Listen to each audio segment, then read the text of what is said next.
ఆరాధిస్తూ హెచ్చిస్తూ మీ సన్నిధిలో సాగిపడుతున్నాం. Thank you for being with us these days of youth camp, speaking to our hearts in all the meetings. ప్రభా ఈ దినాల్లో youth camp దినాల్లో ప్రభా మీ యొక్క వాక్యం ద్వారా మీరు మా హృదయాలతో మాట్లాడుతున్నందుకే స్తోత్రములు. Thank you for every precious young people whom thou hast brought in our midst. ప్రభా మా మధ్యలోనికి మీరు తీసుకొచ్చినటువంటి ప్రతి ఒక్క యవన సహోదరుడు సహోదరిని బట్టి మీకు స్తోత్రములు. Thank you for those serving day and night sacrificially.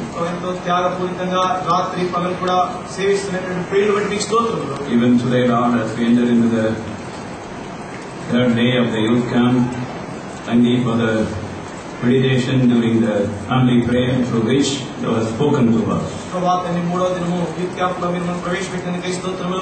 ఉదయకాలం కూడా ప్రార్థనలో మీ వాక్యం ద్వారా మాకు మాట్లాడుతున్నందుకే స్తోత్రములు. Even now for the time of Bible study, grant open heaven. ప్రభా యొక్క బైబిల్ పఠన సమయంలో సైతము తెరవబడినటువంటి ఆకాశం మాకు అనుగ్రహించమని ప్రార్థిస్తున్నాము. The intimate presence and Shekinah glory may be the portion of every one of us. ప్రభా మీ యొక్క షెకీనా మహిమ సమీపమైనటువంటి ఆ సన్నిధిని ఒక్కొక్కరము మేము అనుభవించుగాక. All may be welcomed by thee, and we pray, Lord, that let none be empty from thee. ప్రభా ప్రతివారు కూడా మీ ద్వారా ఆహ్వానించబడుదురుగాక, ఎవరు కూడా ఖాళీగా వెళ్ళకుందురుగాక. Thou knowest our hearts' longings, and thou knowest what we are, where we are.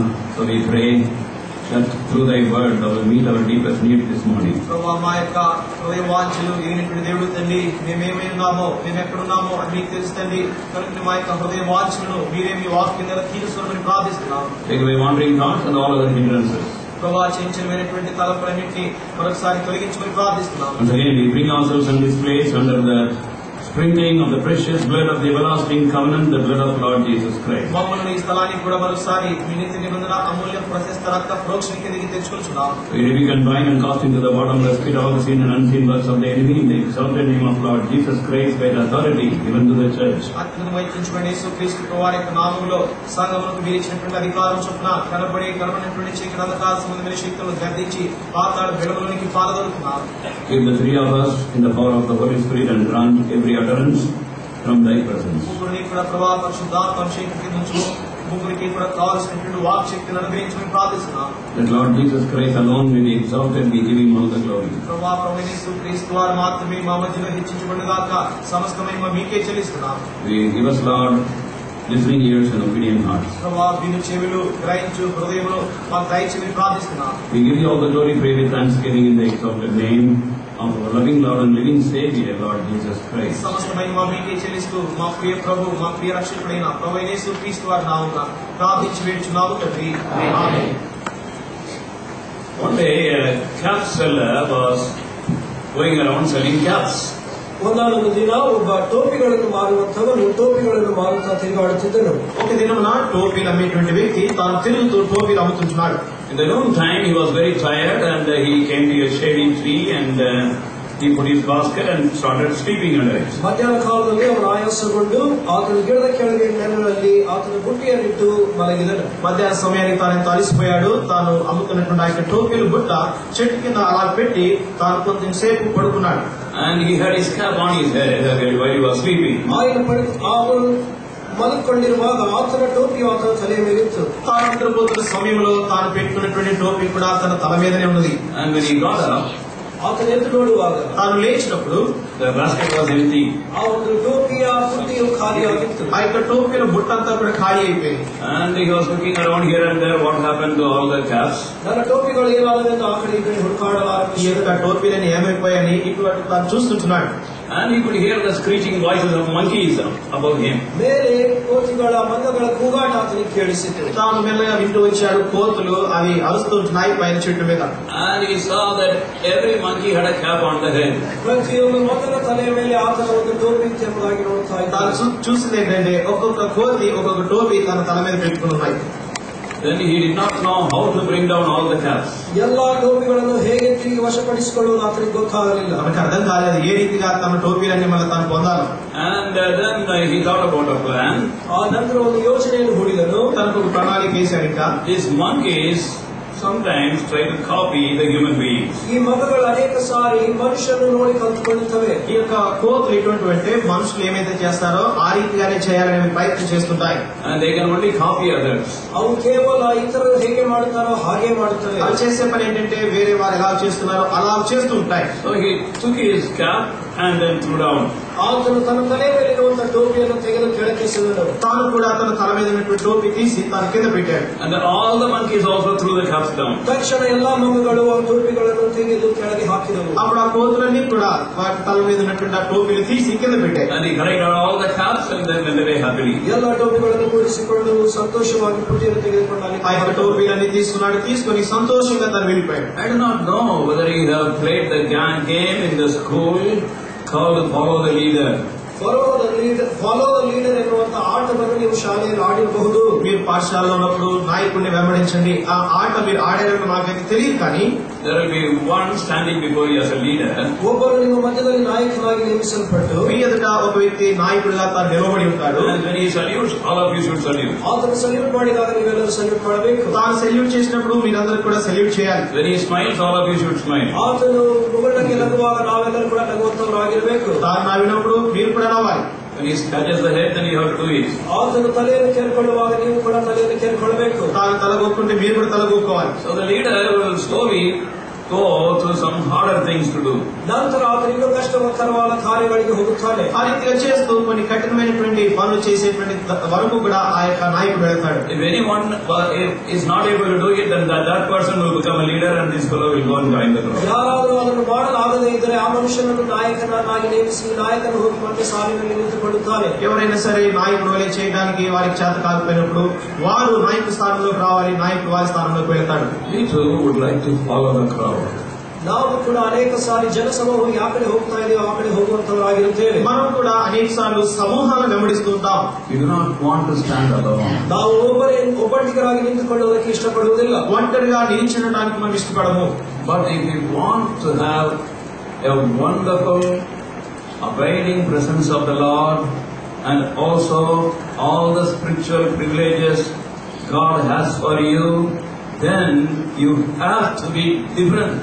ದೇವರ ಅದ್ಭುತವಾದ ಸನ್ನಿಧಿಯು ನಿನ್ನ ಮಧ್ಯದಲ್ಲಿರಬೇಕಾದರೆ, ಆತ್ಮೀಯವಾದಂತಹ ನಡವಳಿಕೆ ನಿನಗೆ ಬೇಕಾದರೆ ನೀನು ಒಬ್ಬಂಟಿಗರಾಗಿ ಕರ್ತನಿಗೋಸ್ಕರ ನಿಂತುಕೊಳ್ಳುವನಾಗಿರಬೇಕು. నీవు నిలిచి ఉండేటువంటి దేవుని సన్నిధిని అనుభవిస్తూ ఆయన యొక్క అత్యధికమైనటువంటి ఆశీర్వాదాల యొక్క అనుభవంలో ఉండాలి అంటే నువ్వు అందరి వల్లే కాదు, కానీ ఒక వేరైనటువంటి వ్యక్తిగా ఉండాలి. For the sake of some people who have not come yesterday, we want to go quickly revising. ನಿನ್ನೆ ದಿನ ಬರದೇ ಇರುವಂತಹ ಕೆಲವರಿಗೋಸ್ಕರ ನಿನ್ನೆ ಮಾಡಿದಂತಹ ధ్యానವನ್ನು ಬೇಗನೆ ನೋಡಿಕೊಳ್ಳೋಣ. నిన్నటి దినం ఎవరైతే రాలేకపోయినారో వారి నిమిత్తమై నిన్నటి దినం చూసుకున్న విషయాన్ని త్వరితగతిన ఒకసారి మనం రివిజన్ చేసుకుందాం. Our theme verse is the time is fulfilled, the kingdom of God is at hand. ನಮ್ಮ ముఖ్యాంశము కాలం పరిపూర్ణమాಯಿತು, దేవుని రాజ్యం సమీపిಸಿತು. మన ముఖ్య అంశము కాలం సంపూర్ణమైనది, దేవుని రాజ్యము సమీపించి ఉన్నది. If that is the case, then we should know for what the time is fulfilled and what is the kingdom of God.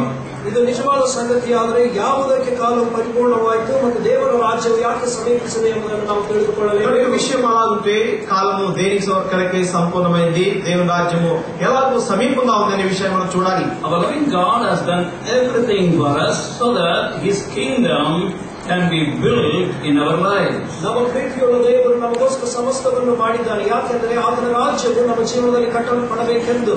మన ప్రియ ప్రభు మన కొరకే సమస్తమును కూడా జరిగించుతూ వచ్చినాడు. తద్వారా ఆయన యొక్క రాజ్యము మన యొక్క జీవితంలో కట్టబడాలి అని. One is in our individual lives. ನಮ್ಮ ವೈಯಕ್ತಿಕ ಜೀವನದಲ್ಲಿ ಏನುಂಟು? మొదటిది వ్యక్తిగత జీవితంలో కట్టబడాలని. Second is in our family life. ಎರಡನೇದಾಗಿ కుటుంబ జీవನದಲ್ಲಿ కట్టಲ್పಡಬೇಕು. మరి రెండవది మన కుటుంబ జీవితంలో కూడా కట్టబడాలని. And third is our church life. ಮೂರನೇದಾಗಿ ನಮ್ಮ ಸಭೆಯ ಜೀವನ. మూడవది మన సంఘ జీవితంలో కట్టబడాలని. And fourthly, as New Jerusalem, the holy city, as a bride of Christ, one day we will go to that prepared place being built for us. ನಾಲ್ಕನೇದಾಗಿ ನಮಗೋಸ್ಕರ ಸಿದ್ಧಪಡುವಂತಹ ನೂತನ ಪಟ್ಟಣವಾದ ಯೆರೂಸಲೇಮಿಗೆ ನಾವು ಸೇರಲು ಕರ್ತನು ಕಟ್ಟುತ್ತಾ ಇದ್ದಾನೆ. నాలుగవదిగా నూతన యెరూషలేము, ఆ పరిశుద్ధ పట్టణము కనుక దేవుడు నిర్మిస్తున్నటువంటిది. ఆ రీతిగా దేవుడు ఆయన రాజ్యాన్ని నిర్మిస్తున్నాడు. God is a builder. దేవుడు నిర్మిಸುವವನು, దేవుడు నిర్మాణకుడు. There is another one called Satan, who is a destroyer. ಇನ್ನೊಬ್ಬನು ಸೈತಾನ್ ಎನ್ನುವಂತವನು ನಾಶಗೊಳಿಸುವವನು. మరొక వ్యక్తి ఉంటున్నాడు, వారి పేరు సాతానుడు. వారి పనేమనగా కూలదోయట. It depends whether our lives are built or destroyed according to our cooperation with God or Satan. ನಮ್ಮ ಜೀವನವು ಕಟ್ಟಲ್ಪಡುವುದೋ ಅಥವಾ ಕೆಡವಲ್ಪಡುವುದೋ ಎನ್ನುವುದು ನಾವು ದೇವರೊಂದಿಗೆ ಸಹಕರಿಸುತ್ತಾ ಇದ್ದೇವೋ ಅಥವಾ ಸೈತಾನೊಂದಿಗೆ ಸಹಕರಿಸುತ್ತಿದ್ದೇವಾ ಎಂಬುದರ ಮೇಲೆ ಆಧಾರಗೊಂಡಿದೆ. దేవుడితో సహకరి సహకరిస్తున్నామా లేకపోతే సాతానుతో సహకరిస్తున్నామా అనే దానిపై మన యొక్క జీవితము కట్టబడేది ఆధారపడి ఉంటుంది. When we were born into this world, we were born as spiritually dead people, having nothing to do with God. ನಾವು ಈ ಲೋಕದಲ್ಲಿ ಜನಿಸಿದಾಗ ಆತ್ಮೀಯವಾಗಿ ಮೃತರಾಗಿ ಜೀವಿಸಿ ಕರ್ತನೊಂದಿಗೆ ಸಂಬಂಧವಿಲ್ಲದವರಾಗಿ ಹುಟ್ಟಿದೆವು. మనం ఈ లోకంలో జన్మించినప్పుడే ఆత్మీయంగా మృతమైనటువంటి వారము. దేవుడి విషయానికి వస్తే మనం ఏమి కూడా చేయలేనటువంటి వారము. That is why Lord Jesus Christ had to come down from heaven and took and take all our sin upon himself on the cross. ಅದಕ್ಕೋಸ್ಕರ ಕರ್ತನಾದ ಯೇಸು ಕ್ರಿಸ್ತನು ಸ್ವರ್ಗದಿಂದ ಇಳಿದು ಬಂದು ನಮ್ಮ ಪಾಪಗಳನ್ನೆಲ್ಲ ಆತನು ಶಿಲುಬೆ ಮೇಲೆ ನಮಗೋಸ್ಕರ ತುಂಗಾಡಿದನು. కనుకనే ప్రభువైన యేసు క్రీస్తు వారు పరమ నుండి ఇహమునకు అనుదించి మన శిక్ష యావత్తును తన శరీరం మీద తాను వేసుకున్నాడు. And shed every drop of his precious blood. ఆతను రక్త కడే హడిಯವರೆಗೂ నమಗೋస్కర సురిసిదను. తన యొక్క రక్తము ప్రతి ఆఖరి ఒట్టు వరకు కూడా ఆయన చిందిస్తూ వచ్చినాడు. Because he has taken all our sins upon himself, and those who by faith, by belief come to him, they have no punishment for their sins. ಆತನು ನಮ್ಮ ಪಾಪಗಳನ್ನೆಲ್ಲ ತನ್ನ ಮೇಲೆ ಹೊತ್ತುಕೊಂಡಿರುವುದರಿಂದ ಆತನ ಮೇಲೆ ವಿಶ್ವಾಸವಿಟ್ಟು ಬರುವಂತವರಿಗೆ ಪಾಪದ ಶಿಕ್ಷೆ ಇರುವುದಿಲ್ಲ. మన శిక్ష యావత్తు ప్రభు తన మీద వేసుకున్న కారణాన ఎవరైతే ప్రభు యొక్క విశ్వాసంతో తమ పాపములను ఒప్పుకొని వస్తారో అట్టి వారికి క్రీస్తు చేస్తున్న వారికి ఏ శిక్ష విధి లేదు. And not only that, there is no power of sin ruling our life. The power of sin, the bondage of sin is instantaneously broken the moment we come with repentance and belief. ಅಷ್ಟು ಮಾತ್ರವಲ್ಲದೆ ಪಾಪದ ಅಧಿಕಾರವು ನಮ್ಮ ಮೇಲೆ ಇರುವುದಿಲ್ಲ. ಪಾಪದ ಬಂಧನಗಳು ನಮ್ಮ ಮೇಲಿಂದ ಮುರಿಯಲ್ಪಡುತ್ತವೆ ತಕ್ಷಣ ನಾವು ಕ್ರಿಸ್ತನನ್ನು ನಂಬಿಕೊಂಡ ಕೂಡಲೇ. ఏ క్షణమైతే ప్రభు మీద విశ్వాసం ఉంచామో ఆ క్షణమే పాపం యొక్క ప్రభుత్వము పాపం యొక్క దాసత్వం అనేది మన జీవితంలో నుండి తొలగించబడింది. And that is what we find in Ephesians 1:7, and we saw it yesterday, that the blood of the Lord Jesus Christ, it brings redemption or liberation from sinful bondage and forgiveness of our sins. ನಿನ್ನೆ ದಿನ ನಾವು ನೋಡಿಕೊಂಡಂತೆ ಎಫೆಸೀಯರ ಪತ್ರಿಕೆ ಮೊದಲನೇ ಅಧ್ಯಾಯ 7ನೇ ವಚನದಲ್ಲಿ ಕರ್ತನಾದ ಯೇಸು ಕ್ರಿಸ್ತನ ರಕ್ತವು ಸಕಲ ಪಾಪ ನಿವಾರಣೆ ಮಾಡಿ ನಮ್ಮನ್ನು ಪಾಪದ ಬಂಧನದಿಂದ ಮುಕ್ತಿಗೊಳಿಸುತ್ತದೆ. ఆ ప్రియనందు ఆయన రక్తం వల్ల మన అపరాధములకు క్షమాపణ అనగా మరి మనకు పాపం నుండి విడుదల అనేది కలిగింది. And if you have not got this experience so far, you must have it today, now. ఈ అనుభవము నిನಗೆ ఇಲ್ಲದೆ ఇರುವುದಾದರೆ ఈ ದಿನ ಇದನ್ನು ನೀನು ಪಡೆದುಕೊಳ್ಳಬೇಕು. ఇంతవరకు కూడా ఇటువంటి అనుభవాన్ని ఇంకా మనం పొందుకున్నట్లయితే ఈ దినమే ఇటువంటి అనుభవాన్ని మనం తప్పక పొందాలి. It is called salvation. ಇದನ್ನೇ ನಾವು ರಕ್ಷಣೆ ಅನ್ನುತ್ತೇವೆ. దీనినే రక్షణ అని పిలుస్తారు. At that time our life is started being built as the kingdom of God. ಅದು ಮೊದಲುಗೊಂಡು ನಮ್ಮ ಜೀವನವು ದೇವರ ರಾಜ್ಯವಾಗಿ ಕಟ್ಟಲ್ಪಡುತ್ತದೆ. అప్పటి నుండి మన జీవితము దేవుని రాజ్యం కొరకై కట్టబడుట ప్రారంభిస్తుంది. With the rule of Christ. ಅದರಲ್ಲಿ ಕ್ರಿಸ್ತನು ಪರಿಪಾಲಿಸುವಂತವರಾಗಿ అనగా క్రీస్తు యొక్క ఏలుబడి, Peace, joy and confidence and purpose in life, all that we enjoy when Lord Jesus Christ is allowed to rule in our life. ಸಮಾಧಾನ, ಸಂತೋಷ, ಆತ್ಮವಿಶ್ವಾಸ ಇವೆಲ್ಲವನ್ನು ಕ್ರಿಸ್ತನು ನಮ್ಮ ಜೀವನದಲ್ಲಿ ಆಳುವಾಗ ನಾವು ಹೊಂದಿಕೊಳ್ಳುತ್ತೇವೆ. ప్రభువైన యేసు క్రీస్తు వారు ఎప్పుడైతే మన జీవితంలో ఏలుబడి చేస్తుంటాడో శాంతి, సంతోషము, ధైర్యము అనేవి మన భాగంగా అవుతాయి. So next to salvation, we should know we have to also cooperate with God to be different people in this world. ನಾವು ರಕ್ಷಣೆ ಆದ ನಂತರ ದೇವರೊಂದಿಗೆ ಸಹಕರಿಸುತ್ತಾ ಈ ಲೋಕದಲ್ಲಿ ಪ್ರತ್ಯೇಕ ಜನಾಂಗವಾಗಿರಬೇಕು. రక్షించబడిన పిమ్మట ఈ లోకంలో దేవుని కొరకై ప్రత్యేకమైనటువంటి వారముగా మనం ఉండాలి. You know, our Holy Bible is written in 2 languages. ನಮ್ಮ ಪರಿಶುದ್ಧ గ్రంథವು 2 భాషಗಳಲ್ಲಿ ಬರೆಯಲ್ಪಟ್ಟಿದೆ. మీకు తెలుసు కదా మన పరిశుద్ధ గ్రంథమైన బైబిల్ 2 భాషల్లో రాయబడింది. Old Testament in Hebrew language, New Testament in Greek language. ಹಳೆ ಒಡಂಬಡಿಕೆಯನ್ನು ಇಬ್ರಿಯ ಭಾಷೆಯಲ್ಲಿ, ಹೊಸ ಒಡಂಬಡಿಕೆಯನ್ನು ಗ್ರೀಕ್ ಭಾಷೆಯಲ್ಲಿ పాత నిబంధన హెబ్రీ భాషలోను, క్రొత్త నిబంధన గ్రీకు భాషలోను రాయబడింది. So there are 2 words, one in Hebrew, another in Greek. In Hebrew, the word vadesh. In Greek, the word hagios. 2 ಪದಗಳಿವೆ. ಗ್ರೀಕ್ ಇಬ್ರಿಯಲ್ಲಿ ವಾವೇಜ್ ಎನ್ನುವಂತ ಪದ, ಗ್ರೀಕದಲ್ಲಿ ಆಡಿಯೋಸ್ ಎನ್ನುವಂತ ಪದ. 2 పదాలు ఉన్నాయి. హెబ్రీ భాషలో వాడే గ్రీక్ వాదేజ్, మరి గ్రీకు పదంలో audios, హ్యాగియోస్. So don't worry about the words. ಆ ಪದಗಳನ್ನು ಕುರಿತು ಕಳವಳಪಡಬೇಡಿ. I also don't know much of Hebrew or Greek. ನನಗೆ ಹೆಚ್ಚಾಗಿ నేను కూడా ಭಾಷೆ ಗೊತ್ತಿಲ್ಲ. మరి అధికముగా హెబ్రూ, గ్రీక్ భాష నాకు కూడా అంతగా తెలియదు. Sometimes to know the real meaning, we refer the word. ಕೆಲವೊಂದ್ಸಾರಿ ಸರಿಯಾದ ಅರ್ಥವನ್ನು ತಿಳಿದುಕೊಳ್ಳಲು ಆ ಭಾಷೆಗಳನ್ನ ನಾವು నిజమైన అర్థం తెలుసుకోవడానికి కొన్నిసార్లు మరి రెఫర్ చేస్తుంటాం. These 2 words mean one thing, that is different. ಈ ఈ ಎರಡು ಪದಗಳ ಅರ್ಥ ಒಂದೇ, ಅಂದ್ರೆ ಅದು ವ್ಯತ್ಯಾಸವಾಗಿರುವಂತದ್ದು. ఈ రెండు పదములకు అర్థం ఏమనగా వేరైనటువంటి వారముగా ఉండాలి. So we are different people. ನಾವು ಪ್ರತ್ಯೇಕಿಸಲ್ಪಟ್ಟ ವ್ಯತ್ಯಾಸವಾಗಿರುವಂತಹ ಜನಾಂಗ. మనం ఏమైనప్పటికీ కూడా ఎంతో వేరైనటువంటి ప్రజలము. If you are God's people, we are not people of the world. ನಾವು ದೇವರ ಪ್ರಜೆಗಳಾದರೆ ನಾವು ಲೋಕ ಸಂಬಂಧಿಕರಲ್ಲ. మనం దేవుడి ప్రజలమైతే మనం లోకానికి చెందినటువంటి వారు కాము సుమా. This is called separation or sanctification. ಇದನ್ನೇ ಬೇರ್ಪಡಿಸುವುದು ಅಥವಾ ಪ್ರತ್ಯೇಕಪಡಿಸುವುದು ಅನ್ನುತ್ತಾರೆ. దీనినే వేరుపరచబడ్డ లేకపోతే పరిశుద్ధపరచబడ్డ అని పిలుస్తారు. All these Bible terms are very simple. Man only thinks they are all complicated. ಈ ಒಂದು ಪರಿಶುದ್ಧ ಗ್ರಂಥದಲ್ಲಿ ಬರೆಯಲ್ಪಟ್ಟ ಎಲ್ಲಾ ಪದಗಳು ಸರಳಾರ್ಥವಾಗಿವೆ, ಆದರೆ ಮನುಷ್ಯನು ಅದು ಎಷ್ಟೋ ಕಷ್ಟಕರ ಎಂದು ಎಣಿಸುತ್ತಾನೆ. దేవుడి వాక్యంలో రాయబడిన సంగతులు ఎంతో సామాన్య సరళమైనటువంటివి, కానీ మనుషుడు అవి ఎంతో కఠినమైనవి అని భావిస్తుంటాడు. How to live a separated life? ಒಂದು ಬೇರ್ಪಡಿಸಿರುವಂತಹ ಜೀವನವನ್ನು ಜೀವಿಸುವುದು ಹೇಗೆ, ఏ రీతిగా ప్రత్యేకమైన జీవితం జీవించాలి. Before that, we should understand our new position in Christ as saved people. ನಾವು ವಿಶ್ವಾಸಿಗಳಾಗಿ ರಕ್ಷಿಸಲ್ಪಟ್ಟವರಾಗಿ ಕ್ರಿಸ್ತನಲ್ಲಿ ನಮ್ಮ ನಿಜವಾದ ಸ್ಥಾನ ಏನೆಂಬುದನ್ನು ಗ್ರಹಿಸಬೇಕು. రక్షించబడినటువంటి వారముగా క్రీస్తులో మనకు ఎటువంటి క్రొత్త స్థానము మనం పొంది ఉన్నామో దాన్ని గమనించాలి. John's Gospel, 17th chapter, verse 11, it is said we are in the world. ಯೋಹಾನನ ಸುವಾರ್ತೆ 17ನೇ ಅಧ್ಯಾಯ 11ನೇ ವಚನದಲ್ಲಿ ಬರೆಯಲ್ಪಟ್ಟಿದೆ, ನಾವು ಈ ಲೋಕದಲ್ಲಿ ಜೀವಿಸುವಂತವರಾಗಿದ್ದೇವೆ. యోహాను సువార్త 17వ అధ్యాయంలో చూస్తాం, మనము లోకమందు ఉన్నటువంటి 11వ వచనంలో మనం చూస్తున్నాం, మనము ಇವರು ಲೋಕದಲ್ಲಿ ಇರುತ್ತಾರೆ, లోకంలో ఉన్నటువంటి వారు మనం. But verse 14 says we are not of the world. ಆದರೆ 14ನೇ ವಚನ ಅನ್ನುತ್ತದೆ ನಾವು ಲೋಕ ಸಂಬಂಧಿಗಳು, ಲೋಕದವರು ಅಲ್ಲ. కానీ 14వ వచనం సెలవిస్తుంది లోకంలో ఉన్నప్పటికీ కూడా లోక సంబంధము కాము. So we are different people. ನಾವು ಪ್ರತ್ಯೇಕಪಡಿಸಲ್ಪಟ್ಟವರು. కనుక మనము వేరైనటువంటి వారము. How we are different people? ನಾವು ಹೇಗೆ ಪ್ರತ್ಯೇಕಪಡಿಸಲ್ಪಟ್ಟವರು, ఏ రీతిగా మనం వేరైనటువంటి వారము. We have different capacities. ನಮಗಿರುವಂತಹ ಸಾಮರ್ಥ್ಯಗಳು ಬೇರೆ ಬೇರೆ. మనకు వేరు వేరు సామర్థ్యములు మనం కలిగి ఉంటున్నాం. And you know about the dead fish and the live fish.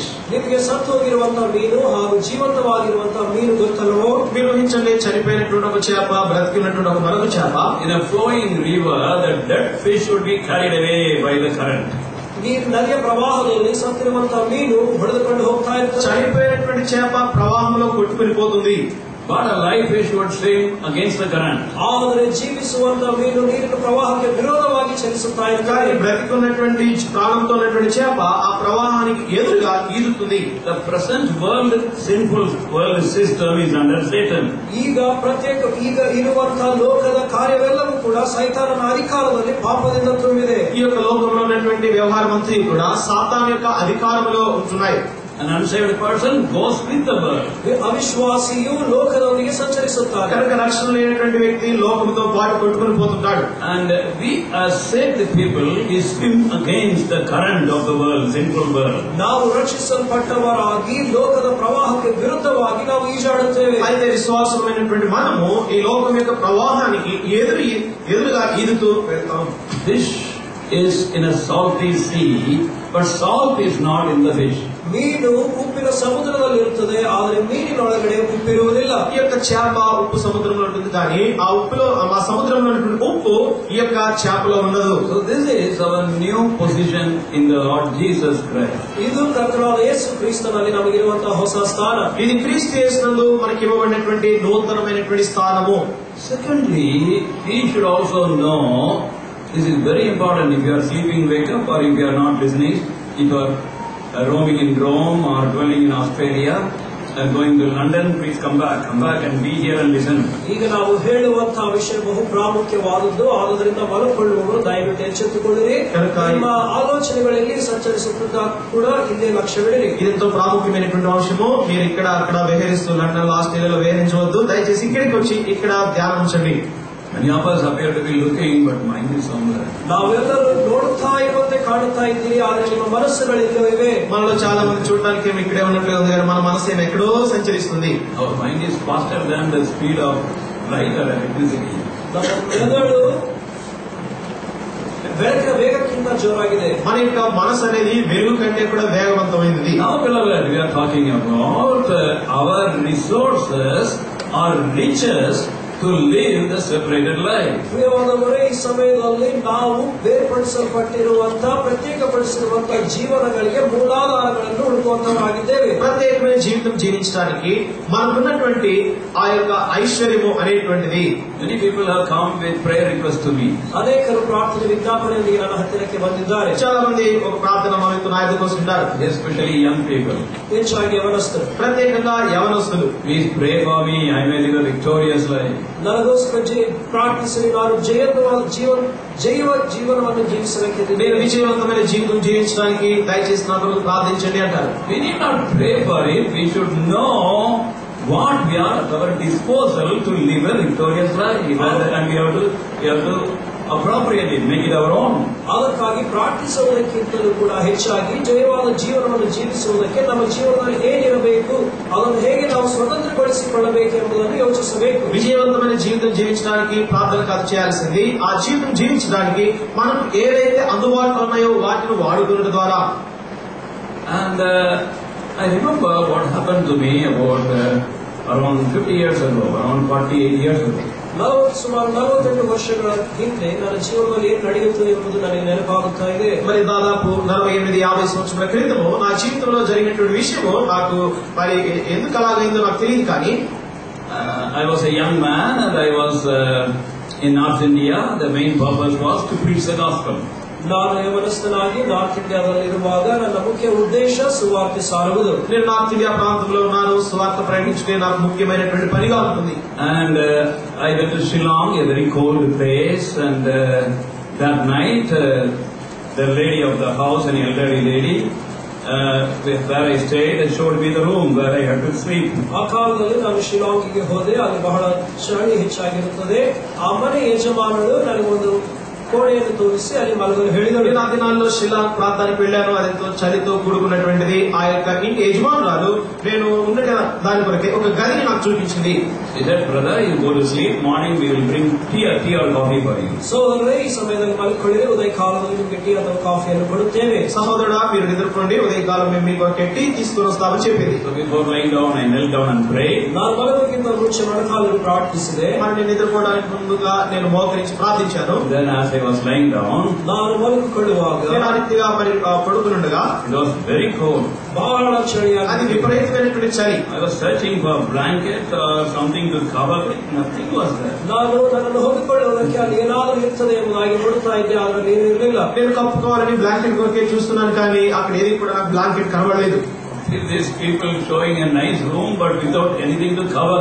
ಇವರಿಷ್ಟು ಒಳ್ಳೆಯ ಕೋಣೆಯನ್ನು ಕೊಟ್ಟು ಹೊಂದಿಕೊಳ್ಳುವುದಕ್ಕೆ ಒಂದು ಕಬ್ಬಳೆಯನ್ನಾದರೂ ಕೊಡಲಿಲ್ಲ ಎಂಬುದಾಗಿ ಯೋಚಿಸಿದೆ. నేను అనుకున్నాను, ఉండడానికి మంచి రూమ్ చూపించారు కానీ కప్పుకోవడానికి దుప్పటే లేదు అనుకున్నాను. I started shivering. ನಾನು ಹಾಗೆ ನಡುಗಲು ಆರಂಭಿಸಿದೆ. ఇప్పుడు ఇక్కడ నాకు వణుకు వస్తుంది. Trying to put both my hands around my chest. ಎರಡು ಕೈಗಳನ್ನು ಬಿಗಿಯಾಗಿ ಅಪ್ಪಿಕೊಂಡೆ. ఆ యొక్క రెండు చేతులు కూడా ఇలా గట్టిగా మరి పట్టుకున్నాను. Then I doubled myself and put both my hands into my knees. ನಂತರ ನಾನು ಮಡಚಿಕೊಂಡು ನನ್ನ ಎರಡು ಕೈಗಳನ್ನು ನನ್ನ ಮೊಣಕಾಲಿನ ನಡುವೆ రెండు చేతులు కూడా నేను మోకాల మధ్యలో పెట్టుకుంటూ వచ్చాను. I want to cover myself with myself. ನಾನು ನನ್ನನ್ನು ನಾನೇ ಹೊತ್ತುಕೊಳ್ಳಲು ಪ್ರಯತ್ನಿಸುತ್ತಾ ಇದ್ದೇನೆ. నన్ను నేనే కప్పుకోవాలని చూస్తూ వచ్చాను. No sleep. ನಿದ್ದೆ ಬರಲಿಲ್ಲ. నిద్ర లేదు. And after some time,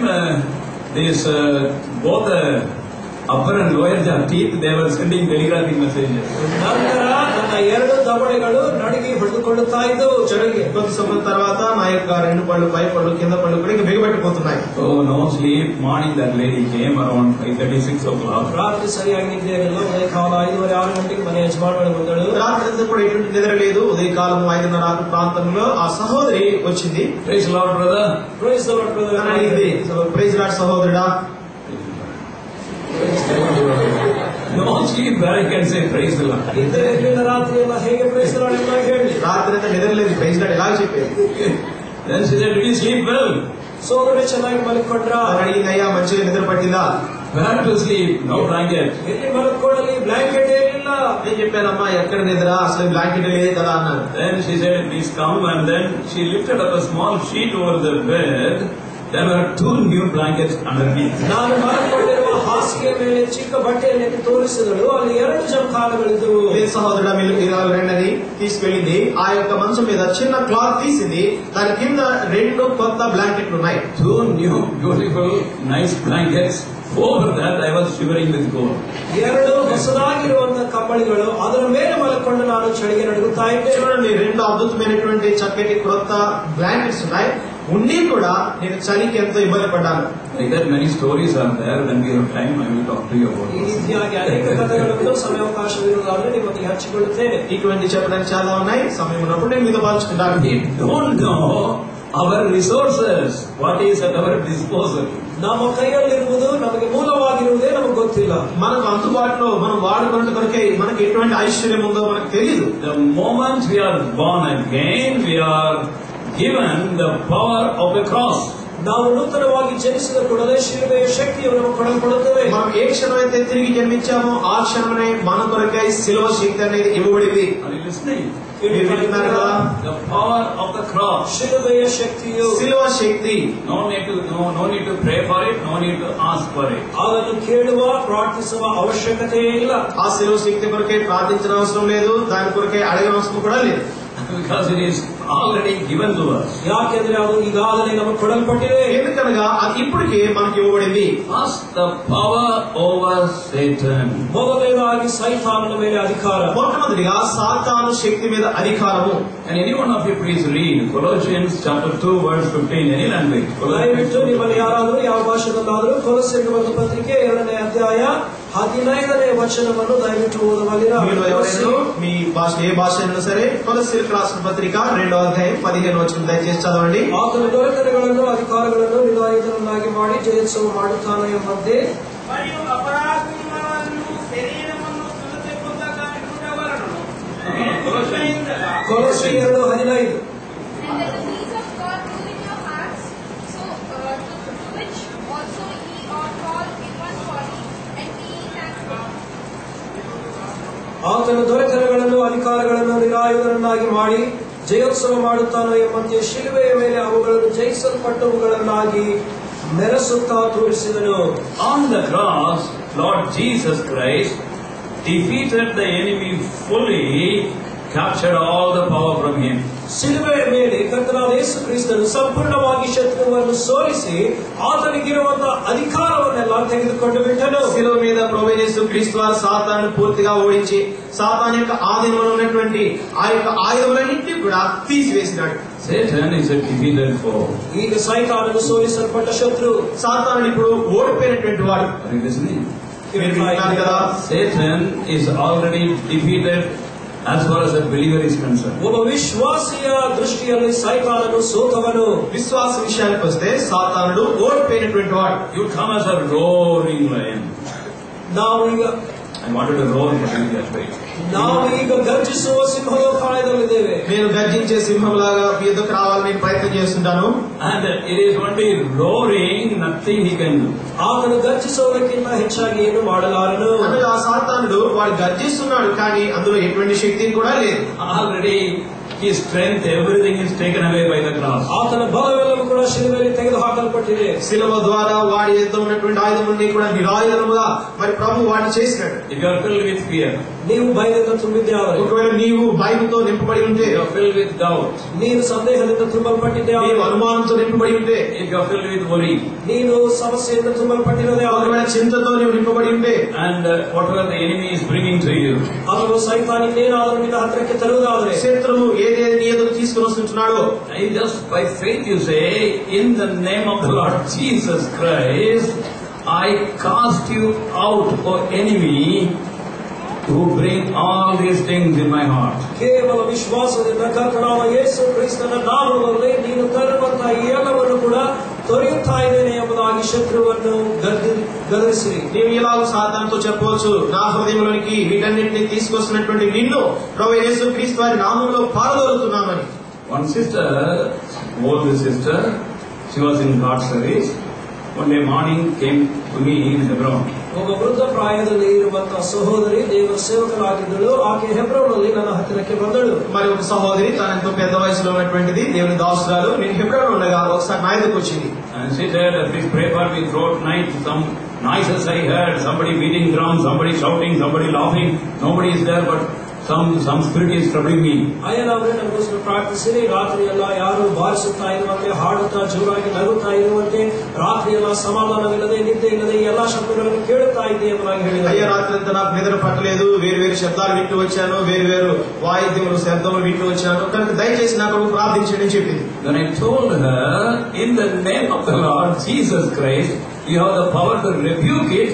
All these noises will go, you will sleep. ಕರ್ತನಾದ ಯೇಸು ಕ್ರಿಸ್ತನ ನಾಮದಲ್ಲಿ ನಿನಗೆ ಅದನ್ನು ಬಂಧಿಸುವಂತ ಶಕ್ತಿ ಉಂಟು, ಆಗ ಎಲ್ಲವೂ ಹೊರಡು ಹೋಗ್ತದೆ, ಸಮಾಧಾನವಾಗಿ ನೀನು ಮಲ್ಕೊಳ್ಳಬಹುದು ಎಂದು ಹೇಳಿದೆ. నేను చెప్పాను, నీవు ప్రభువైన యేసుక్రీస్తు వారి నామములో వీటన్నిటిని కూడా నీవు గద్దించు, నీకు విజయం ఉంటుంది అని. Then I prayed, rebuking those powers. ನಂತರ ನಾನು ಆ ಶಕ್ತಿಗಳನ್ನು ಬಂಧಿಸುತ್ತಾ ಪ್ರಾರ್ಥಿಸಿದೆ. ఆ రీతిగా మరి ప్రభు నామంలో మరి బంధించి వాటిని గద్దిస్తూ వచ్చినాం. And the next day morning happy, and no problem after that for months to come. ಮಾರನೇ ದಿನ ಆಕೆ ಎಷ್ಟೋ ಸಂತೋಷವಾಗಿದ್ದಳು. ಬೆಳಗ್ಗೆ ಎದ್ದು ಇನ್ನು ಎಷ್ಟು ತಿಂಗಳಾದರೂ ಯಾವ ಕಾಟವಿರಲಿಲ್ಲ. అప్పటి నుండి అనేక మాసముల వరకు ఎటువంటి కష్టం కూడా లేకుండా ఉండింది.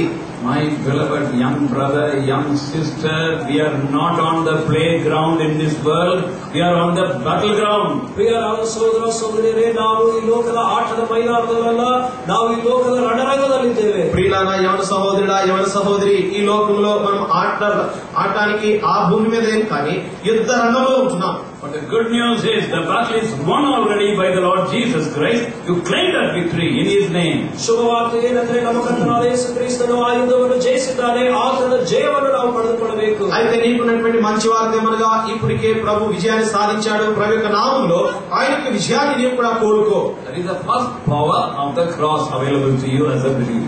ಇದು ಕ್ರಿಸ್ತನಲ್ಲಿ ವಿಶ್ವಾಸವಿಟ್ಟಿರುವಂತಹ ನಿನಗೆ ಶಿಲುಬೆಯಲ್ಲಿ ಕೊಡಲ್ಪಟ್ಟಿರುವಂತಹ ಮೊದಲನೇ ಅಧಿಕಾರ. నీకు అందుబాటులో ఉన్నటువంటి మొట్టమొదటి శక్తి శిలువ శక్తి.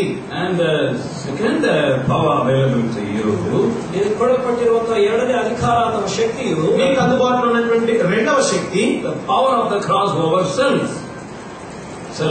ನಮ್ಮ ಸ್ವಯಂ ಮೇಲೆ ಇರುವಂತಹ ಶಿಲುಬೆಯ ಶಕ್ತಿಯು, మన స్వయం మీద మరి శిలువ యొక్క శక్తి. Any of you kindly read Galatians chapter 2 verse 20 any language, not the three of any of. ದಯವಿಟ್ಟು ಯಾರಾದರೂ ಗಲಾತ್ಯದವರಿಗೆ ಬರೆದ ಪತ್ರಿಕೆ, As you are seated, sit and read it loudly in any language. ಗಟ್ಟಿಯಾಗಿ ನೋಡ್ರಿ. ಗಲಾತ್ಯದವರಿಗೆ ಪತ್ರಿಕೆ Second chapter 20th verse. 2ನೇ ಅಧ್ಯಾಯ 20ನೇ ವಚನ. గలతీయులకు రాసిన పత్రిక 2వ అధ్యాయం 20వ వచనం. మీలో ఎవరైనా సరే, ఏ భాషలో సరే చదవండి. నేను క్రీస్తుతో కూడా సిలువేయబడి ఉన్నాను. ఇక్కడ జీవించువాడు నేను కాను, క్రీస్తు నాయందు జీవించుతున్నాడు. నేనిప్పుడు శరీరమును జీవించున్న జీవితము నన్ను ప్రేమించి నా కొరకు తన్ను తాను అప్పగించుకొనిన దేవుని కుమారుని యందు విశ్వాసము వలన జీవిస్తున్నారు. I am crucified with Christ. ನಾನು ಕ್ರಿಸ್ತನೊಂದಿಗೆ ಶಿಲುಬೆಗೆ ಹಾಕಲ್ಪಟ್ಟು, అనగా నేను క్రీస్తుతో కూడా సిలువ వేయబడి ఉన్నాను. Already over. ಇದಾಗಲೇ ನಡೆದು ಹೋಗಿದೆ. ఇప్పటికే అది జరిగించబడినటువంటిది. It is not in future tense. ಇನ್ನು ಭವಿಷ್ಯತ್ತಿನ ಕಾಲದಲ್ಲಿ ನಡೆಯುವಂತದ್ದಲ್ಲ. ఇది భవిష్యత్తులో జరగబోయేటువంటిది కాదు. I need not pray, Lord, crucify my pride, crucify my ego. Need not pray. Already over when I became a believer and took the victory of the cross in my life. ಕರ್ತನೇ, ನನ್ನ ಅಹಂಕಾರವನ್ನು ಶಿಲುಬೆಗೆ ಹಾಕು ಎಂಬುದಾಗಿ ನಾನು ಮತ್ತೆ ಮತ್ತೆ ಪ್ರಾರ್ಥಿಸಬೇಕಾಗಿಲ್ಲ.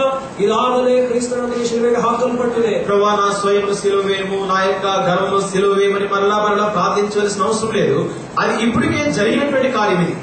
And whenever pride comes, we should know, Lord, I have nothing to do with it because myself is already crucified. ಅಹಂಕಾರವು ತಲೆದೋರುವುದಾದರೆ ಕರ್ತನೆ, ಅದರೊಂದಿಗೆ ನಿಮಗೆ ಸಂಬಂಧವಿಲ್ಲ. ಯಾಕೆಂದ್ರೆ ನಾನು ಈಗಾಗಲೇ ಶಿಲುಬೆಗೆ ಹಾಕಲ್ಪಟ್ಟಿದ್ದೇನೆ. ఎప్పుడైనా ఎటువంటి గర్వమైనను మనలో వచ్చినాయనగా, ఈ గర్వంతో నాకు ఎటువంటి పని లేదు. ఎందుకనగా నేను ఇప్పటికే క్రీస్తుతో కూడా సిలువ వేయబడ్డానని చెప్పాలి. Do it as soon as the pride comes in your thought. ಆ ಒಂದು ಅಹಂಕಾರದ ಆಲೋಚನೆ ಬಂದ ಕೂಡಲೇ ಈ ಪ್ರಾರ್ಥನೆಯನ್ನು ಪ್ರಾರ್ಥಿಸು. ఎప్పుడైతే నీ యొక్క తలంపుల్లోనే ఈ యొక్క గర్వము లేదా అతిశయం అనేది కలుగుతుందో అప్పుడే నువ్వు ఇలా ప్రార్థించు. Victory over pride. ಆಗ ಅಹಂಕಾರದ ಮೇಲೆ ನಿನಗೆ ಜಯ. అనగా నీ స్వయం మీద నీకు విజయము. And the third power is ಮೂರನೇ ಶಿಲುಬೆಯ ಶಕ್ತಿ ಏನೆಂದರೆ, మూడవ శక్తి the power over the flesh.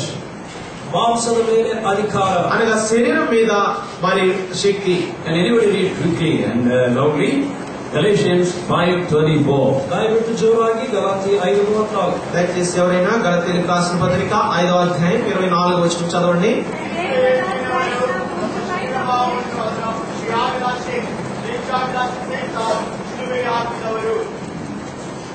And our flesh with all the lust thereof is already crucified the moment we are born again. ತಮ್ಮ ಶರೀರಭಾವವನ್ನು ಅದರ ವಿಷಯಾಭಿಲಾಷೆ స్వేచ్ఛాభిలాషೆ సహిత శిలువಗೆ ಹಾಕಿದನು. క్రీస్తు సంబంధులు శరీరమును దాని ఇచ్చలతోను దురాశలతోను సిలువ వేసి ఉన్నారు. Some young people have come to me. ಕೆಲವು ಯೌವನಸ್ಥರ ಹತ್ತಿರಕ್ಕೆ ಬಂದು కొంతమంది యవనస్తులు నా యొద్దకు వస్తారు. They say, I am drinking.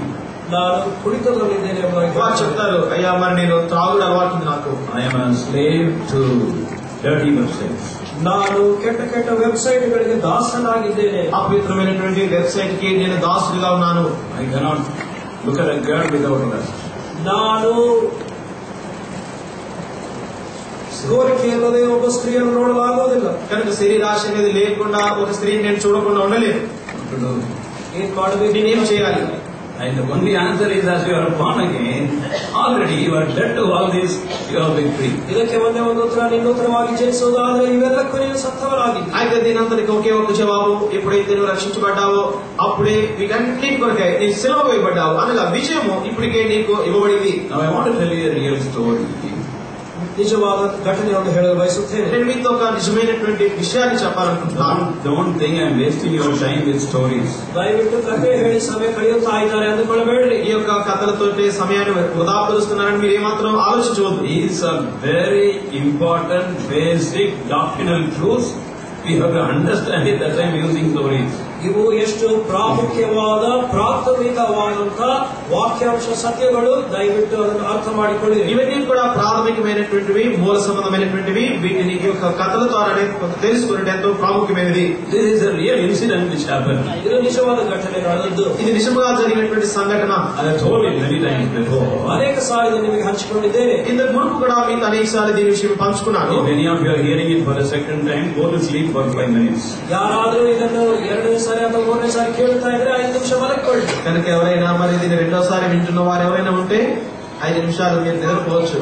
There was a young man who was born again. ಒಬ್ಬ ಯೌವನಸ್ಥನು ನೂತನವಾಗಿ ಜನಿಸಿದನು. ఒక యవనస్తుడు నాడు తను తిరిగి జన్మించాడు. He lived a victorious life for nearly 1 month. ಆತನು 1 ತಿಂಗಳವರೆಗೆ ಜೀವನವನ್ನು ಜೀವಿಸಿದನು. దాదాపు 1 నెల దినములు చక్కని విజయవంతమైన జీవితం తాను జీవించాడు. Very happy, very busy, always singing choruses and reading the Bible, being going with believers. ಸಂತೋಷವಾಗಿ ಕೆಲಸದಲ್ಲಿ ತೊಡಗಿರುತ್ತಾ, ಯಾವಾಗಲೂ ಪಲ್ಲವಿಗಳನ್ನು ಹಾಡುತ್ತಾ, ಸಹೋದರರೊಂದಿಗೆ ಸಂಚರಿಸುತ್ತಾ, చాలా సంతోషంగా ఆనందంగా ఉండేవాడు. అనేకమైనటువంటి కోరసులు పాడుతుండేవాడు. విశ్వాసులతో కలిసి ఇక్కడికి వెళ్ళేవాడు. But after 1 month, many dirty thoughts used to come to him often. 1 ತಿಂಗಳವಾದ ನಂತರ ಕೆಟ್ಟ ಆಲೋಚನೆಗಳು ಬರಲಾರಂಭಿಸಿದವು. 1 నెల కాలము జరిగిన పిమ్మట చెడు చెడు ఆలోచనలు తనకు వస్తూ ఉండేవి. And angry thoughts. ಆತನಿಗೆ ಸಿಟ್ಟಿನ ಆಲೋಚನೆಗಳು, కోపోద్రేకంతో కూడిన తలంపులు. Then thoughts became actions. ಆ ನಂತರ ಆ ಒಂದು ಆಲೋಚನೆಗಳು ಕಾರ್ಯರೂಪವಾದವು. ఆ యొక్క వచ్చినటువంటి తలంపులే క్రియారూపంగా అవుతూ వచ్చినాయి. He could not control himself. ತನ್ನನ್ನು ತಾನು ಹತೋಟಿಯಲ್ಲಿ ಇಟ್ಟುಕೊಳ್ಳಲಾಗಲಿಲ್ಲ. తను తాను అదుపులో ఉంచుకోలేకపోయినాడు. He went to a senior saved brother and asked him what to do. ಒಬ್ಬ ಹಿರಿಯ ವಿಶ್ವಾಸಿಯ ಹತ್ತಿರಕ್ಕೆ ಹೋಗಿ ಏನು ಮಾಡಬೇಕೆಂಬುದಾಗಿ ಸಹಾಯ ಕೇಳಿದನು. తాను ఒక పెద్ద అయినటువంటి సహోదరుడు ఉన్నాడు. అతని ఎదుగు వెళ్లి, సహోదరుడా ఈ విషయంలో నేను ఏం చేయాలి అని అడుగుతూ వచ్చాడు. And he said, you read the Bible chapter after chapter, and as you read more and more the Bible, you will have a holy life. ನೀನು ಪರಿಶುದ್ಧ ಗ್ರಂಥವನ್ನು ಅಧ್ಯಾಯವಾಗಿ ಓದುತ್ತಾ ಇರು. ಈ ರೀತಿಯಲ್ಲಿ ಓದುವಾಗ ನಿನ್ನ ಜೀವನವು ಪರಿಶುದ್ಧವಾಗುತ್ತದೆ. తాను ఈ రీతిగా చెప్పాడు, సహోదరుడా నీవు బైబిల్ అధ్యాయం తర్వాత అధ్యాయం చదువు, ఈ రీతిగా నీవు పరిశుద్ధమైనటువంటి జీవితం జీవించగలవు అని. Some of you are already smiling, you know the story. కొందరు మీరు నవ్వుతున్నారు, మీరు కొంతమందికి ఇప్పటికే తెలిసింది. So this boy, he started reading the Bible in the evening after he came back from college, and he read it for 2 hours, 1.5 hours, then chapter, 20 chapters later. ಹೀಗೆ ಒಬ್ಬ ಯೌವನಸ್ಥನು ಕಾಲೇಜಿನ ಹಿಂದಿರುಗಿ ಪ್ರತಿ ಸಾಯಂಕಾಲ ಅಧ್ಯಾಯಗಳನ್ನು 10-20ರಂತೆ ಓದುತ್ತಾ ಬಂದನು. ఈ యొక్క యవనస్తుడు కాలేజీ నుంచి ఇంటికి వచ్చిన పిమ్మట 5, 10, 20 ఈ రీతి అధ్యాయాలు Bible చదువుతుండేవాడు. But he did not get victorious life. ಆದರೆ ಜೀವನವು ಆತನಿಗೆ ಅದರೊಳಗೆ ಸಿಗಲಿಲ್ಲ. అయినప్పటికీ కూడా తనకు విజయవంతమైనటువంటి జీవితము దొరకలేదు. Bible reading is a must, but that will not give you victory over sin. ಪರಿಶುದ್ಧ ಗ್ರಂಥವನ್ನು ಓದುವುದು ಎಷ್ಟು ಅವಶ್ಯ, ಆದರೆ ಅದು ನಿನಗೆ ಪಾಪದ ಮೇಲೆ ಜಯ పరిశుద్ధ ಕೊಡಲಾಗುವುದು. గ్రంథమైన బైబిల్ చదువుట ఎంతో అవసరమైనటువంటిది. కానీ అది చదవడం ద్వారా నీకు పాపంపై విజయం నీకు దొరకదు. Then he asked another person, and he said, you fast and pray. He fasted and prayed also. ನಂತರ ಇನ್ನೊಬ್ಬರನ್ನು ಕೇಳಿದನು. ಅವರು ಉಪವಾಸವೆಂದು ಪ್ರಾರ್ಥನೆ ಮಾಡಿ ಹೇಳಿದರು, ಹಾಗೆ ಮಾಡಿದನು. మరొక సహోదరుడు అడిగాడు. ఆ సహోదరుడు చెప్పాడు, సహోదరుడా నీవు ఉపవాసముడి ప్రార్థించని చెప్పాడు. ఆ రీతిగా కూడా ఉపవాసముడి ప్రార్థించాడు. No victory.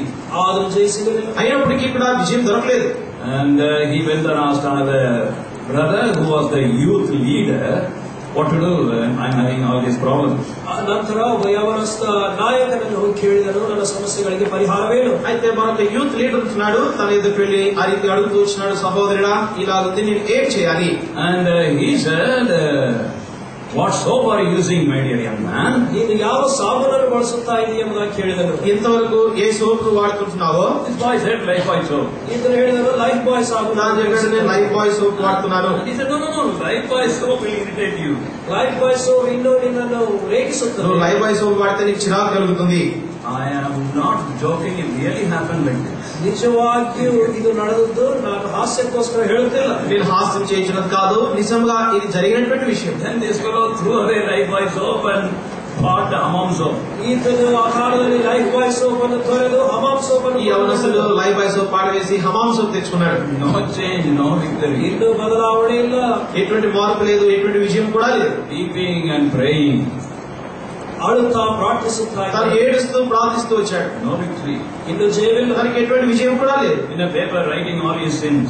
ಆದರೂ ಒಂದು ಪತ್ರದಲ್ಲಿ ತನ್ನ ಎಲ್ಲ ಪಾಪಗಳನ್ನು ಬರೆಯುತ್ತಾ ಇದ್ದನು. ఒక పేపర్ పై తన యొక్క పాపములన్నింటినీ రాస్తూ వచ్చాడు. By the help of God, I will not commit them again.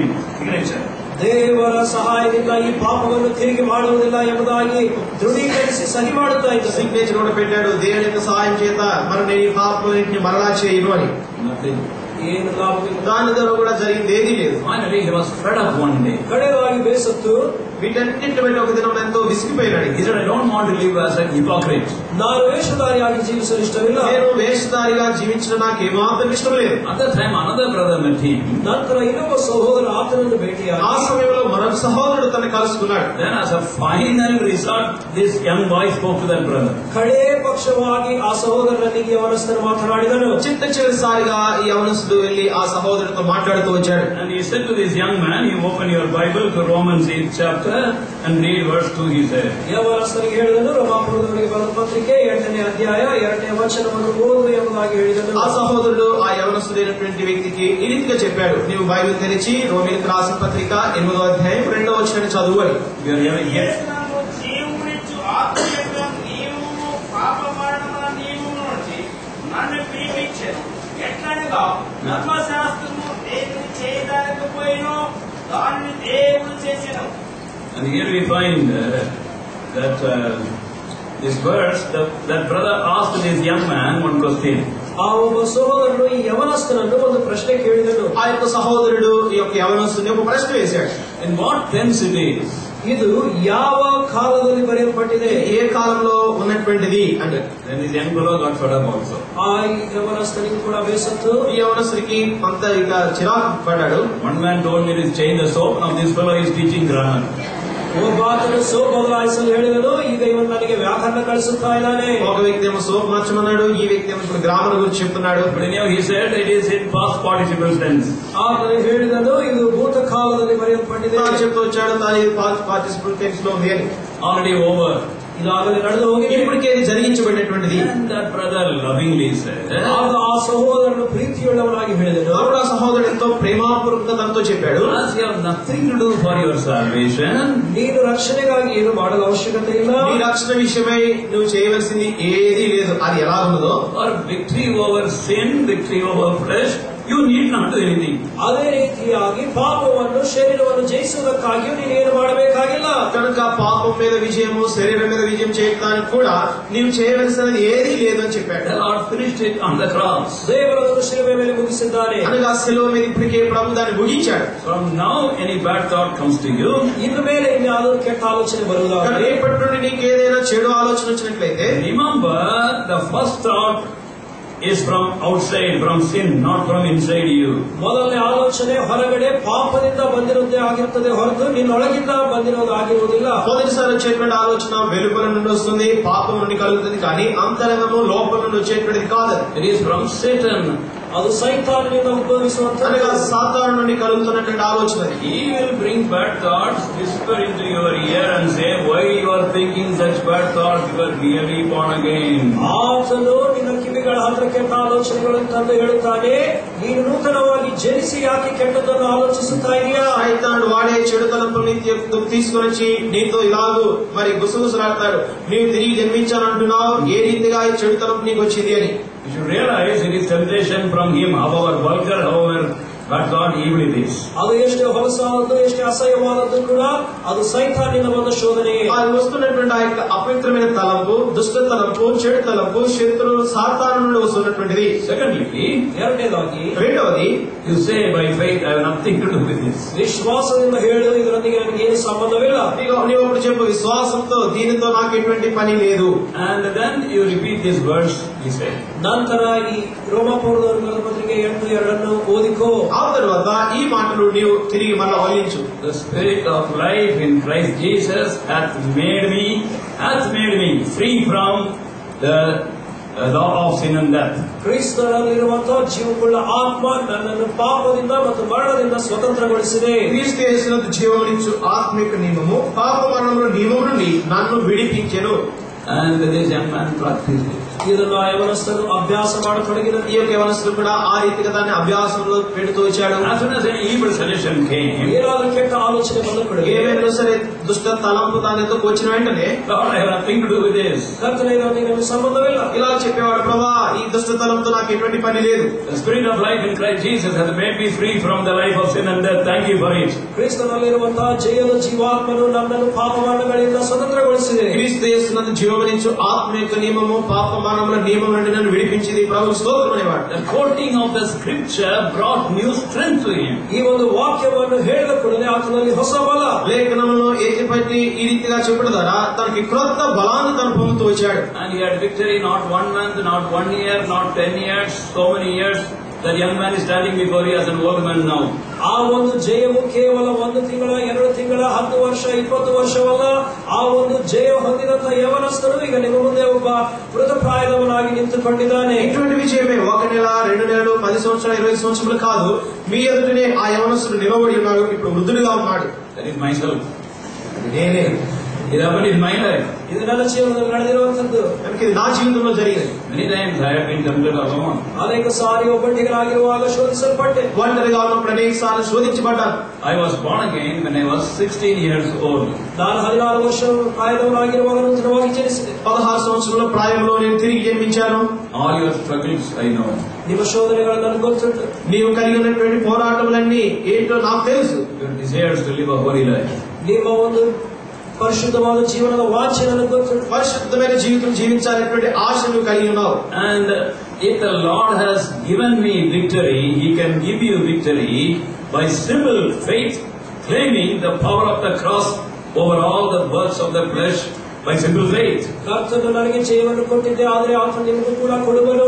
ಕೇವಲ ನೀನು ವಾಕ್ಯದ ಮೇಲೆ ವಿಶ್ವಾಸವಿಟ್ಟು ಶಿಲುಬೆಯ ಶಕ್ತಿಯನ್ನು ಪಡೆದುಕೊಳ್ಳಬೇಕು. ప్రభు మనకి ఇటువంటి విజయాన్ని ఇచ్చి ఉన్నాడు. ఆయన ఇచ్చినట్లయితే శరీరంపై పాపంపై కూడా ఆయన ఈ విజయాన్ని తప్పక ఇస్తాడు. We are not come here to only preach. It is practicable. The Bible is practicable. You can practice. You can have 100% victory. ನಾವು ಕೇವಲ ಬೋಧಿಸುವುದಕ್ಕೋಸ್ಕರ ಇಲ್ಲಿ ಬಂದಿಲ್ಲ. ಕ್ರಿಯಾರೂಪಕವಾಗಿ ಪರಿಶುದ್ಧ ಗ್ರಂಥದಲ್ಲಿರುವುದನ್ನು ಅಳವಡಿಸಿಕೊಳ್ಳುವುದಾದರೆ 100% ಜಯವನ್ನು ಹೊಂದುತ್ತೇವೆ. వాక్యమును బోధించడానికి మాత్రమే మేము ఇక్కడికి రాలేదు. ఈ యొక్క వాక్యం అనేది క్రియాపూర్వకమైనటువంటిది. In the beginning I had to claim the Bible verse 100 times, but later on that reduced. ನಾನು ಆರಂಭದಲ್ಲಿ 100 ಸಾರಿ ವಾಕ್ಯವನ್ನು ನೆನಪು ಮಾಡಿಕೊಳ್ಳಬೇಕಾಗಿತ್ತು. ನಂತರ ಅದು ಕಡಿಮೆ ಆಗುತ್ತಾ ಬಂತು. ప్రారంభ దినాల్లో 100 సార్లు ఆ రీతిగా దేవుని వాక్యాన్ని నేను క్లెయిమ్ చేస్తూ ఉండేవాడిని. ఆ తర్వాత అది కొంచెం తగ్గుతూ వచ్చింది. Because the enemy would keep on shooting his arrows, but he will be fed up and then he will stop also after some time.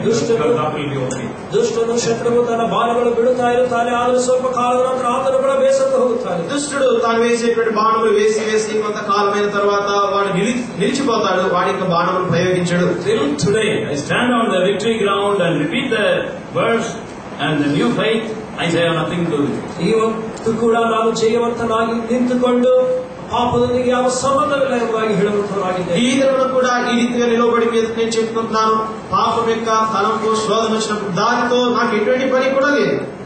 The last victory, fourth victory or power of the cross is power over the world.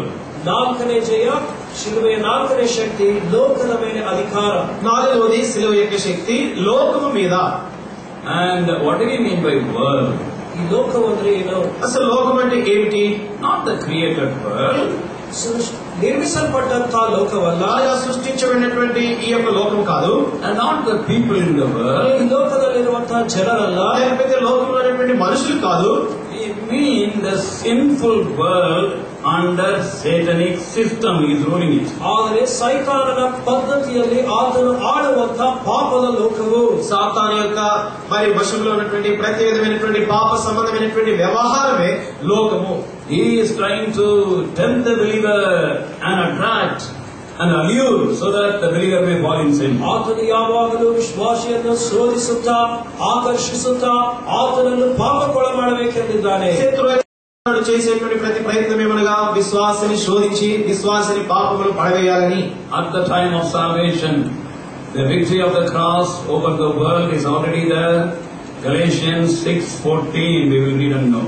Galatians 6:14 anybody can. Galatia 6:14 ಯಾರಾದರೂ ಓದಿರಿ. ರಕ್ಷಣೆಯ ಸಮಯದಲ್ಲಿ ನಮಗೆ ಲೋಕದ ಮೇಲೆ ಕೂಡ ಅಧಿಕಾರ ಕೊಡಲ್ಪಟ್ಟಿದೆ. ఎప్పుడైతే మనం రక్షించబడ్డామో అప్పుడే లోకం మీద మనకి విజయము అనగా శిలువ శక్తి ద్వారా విజయము గలతీయులకు రాసిన పత్రిక 6వ అధ్యాయం 14వ వచనంలో మనకి ఇవ్వబడింది. దయచేసి ఎవరైనా చదవండి.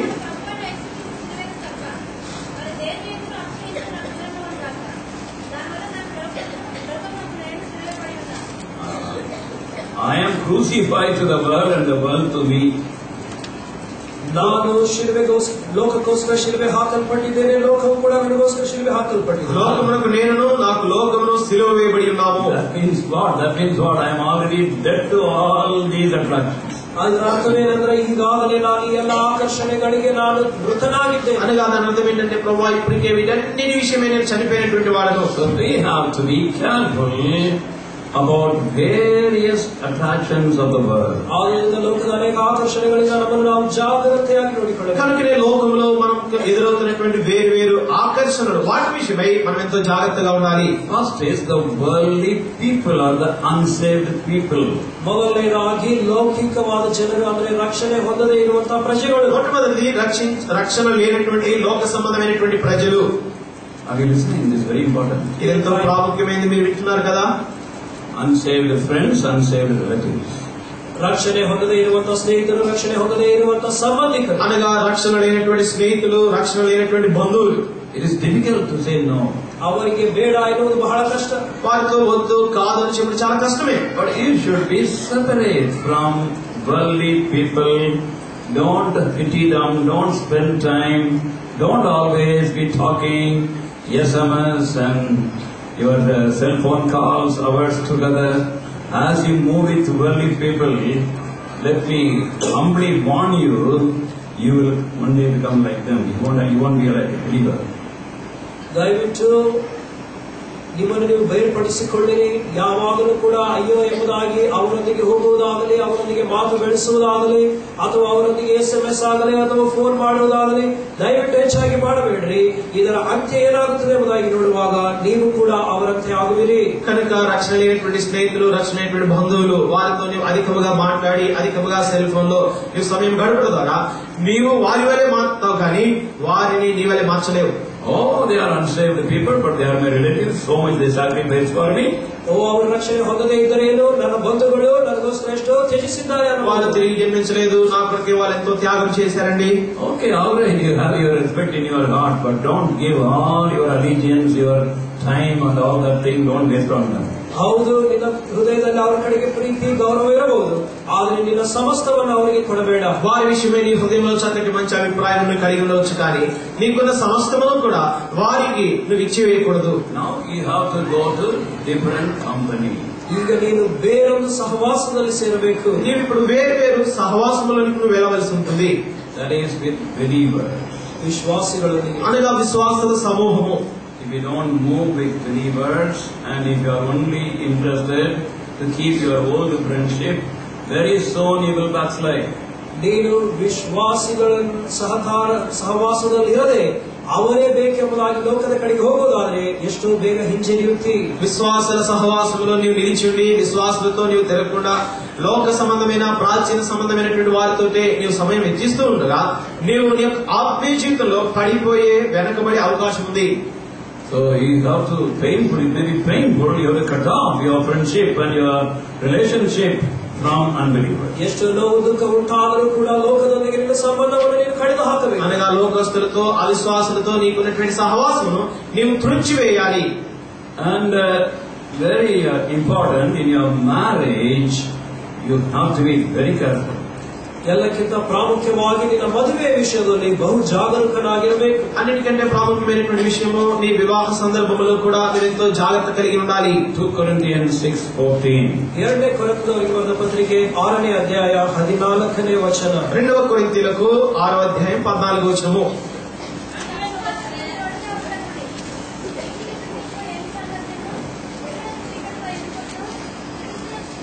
Thank you. Be not unequally yoked together with unbelievers. ನೀವು ಅವಿಶ್ವಾಸಿಯೊಂದಿಗೆ ಕೊತ್ತಲಿಟ್ಟು ಜೊತೆ ಇಟ್ಟುಕೊಳ್ಳಬೇಡಿ. మీరు అవిశ్వాసులతో జోడుగా ఉండకుడి. Maybe they have got very good appointment and apartment and so on. ಅವರಿಗೆ ಎಷ್ಟೋ ಒಳ್ಳೆ ಉದ್ಯೋಗ, ಎಷ್ಟೋ ಒಳ್ಳೆ ಮನೆ ಇದ್ದರೂ ಕೂಡ ఒకవేళ అవతల వారికి మంచి అపార్ట్మెంట్ ఉండి ఉండవచ్చు, మంచి ఉద్యోగం సైతం ఉండి ఉండవచ్చు. And they have got wonderful beauty. ಅವರೆಷ್ಟು ಅಂದ ಚಂದವುಳ್ಳವರಾಗಿರಬಹುದು, వారికి చక్కటి అందము కూడా ఉండి ఉండవచ్చు. And in the book of Proverbs, chapter 31, సామెతల గ్రంథము 31వ అధ్యాయము, Proverbs and 31, we are turning. ಜ್ಞಾನೋಕ್ತಿಗಳು 31ನೇ ಅಧ್ಯಾಯಕ್ಕೆ. సామెతల గ్రంథము 31వ అధ్యాయము, Verse 30. 13ನೇ ವಚನ. 13వ వచనము. Proverbs 31:30.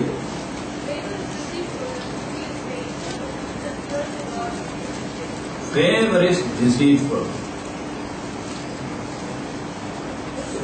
30. అందము మోసకరము, సౌందర్యము వ్యర్థము. అందము మోసకరము. ಸೌಂದರ್ಯವು ನೆಚ್ಚತಕ್ಕದ್ದಲ್ಲ, ಲಾವಣ್ಯವು ನೆಲೆಯಲ್ಲ. Lavanyam is good. In actual Hebrew equivalent for that word is charm. ಇದಕ್ಕೆ ಹಿಬ್ರೂ ಪದ ಚಾಮ್ ಎಂಬುದಾಗಿದೆ. హెబ్రీ భాషలో దీనికి సరి సమానమైన పదం ఏమనగా చామ్. What a charming smile.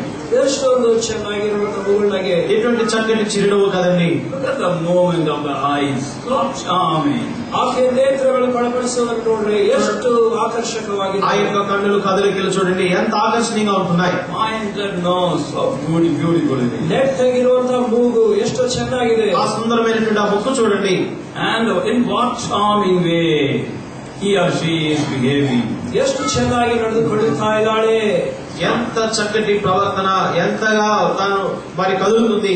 Don't be carried away by beauty. ಅಂದವನ್ನು ನೋಡಿ ಮೋಸ ಹೋಗಬೇಡಿ.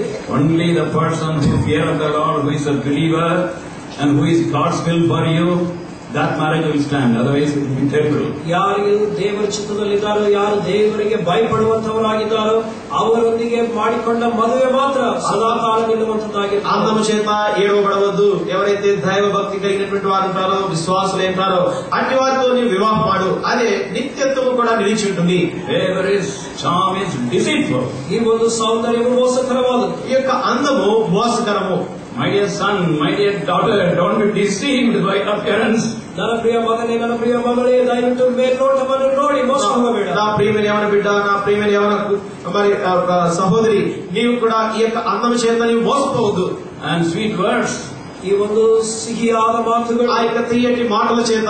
And it will be dangerous and it will be wonderful in the beginning, but it will be terrible in the end. ಇದು ಎಷ್ಟು ಅಪಾಯಕರವಾದದ್ದು, ಆರಂಭದಲ್ಲಿ ಎಷ್ಟೋ ಸುಂದರವಾಗಿರುತ್ತದೆ, ఎంతో ప్రమాదకరమైనది, ಎಷ್ಟೋ ನಾಶಕರವಾಗಿರುತ್ತದೆ. ప్రారంభంలో చక్కగా ఉండవచ్చు కానీ అంతంలో ఎంతో కష్టంతో కూడినటువంటిది.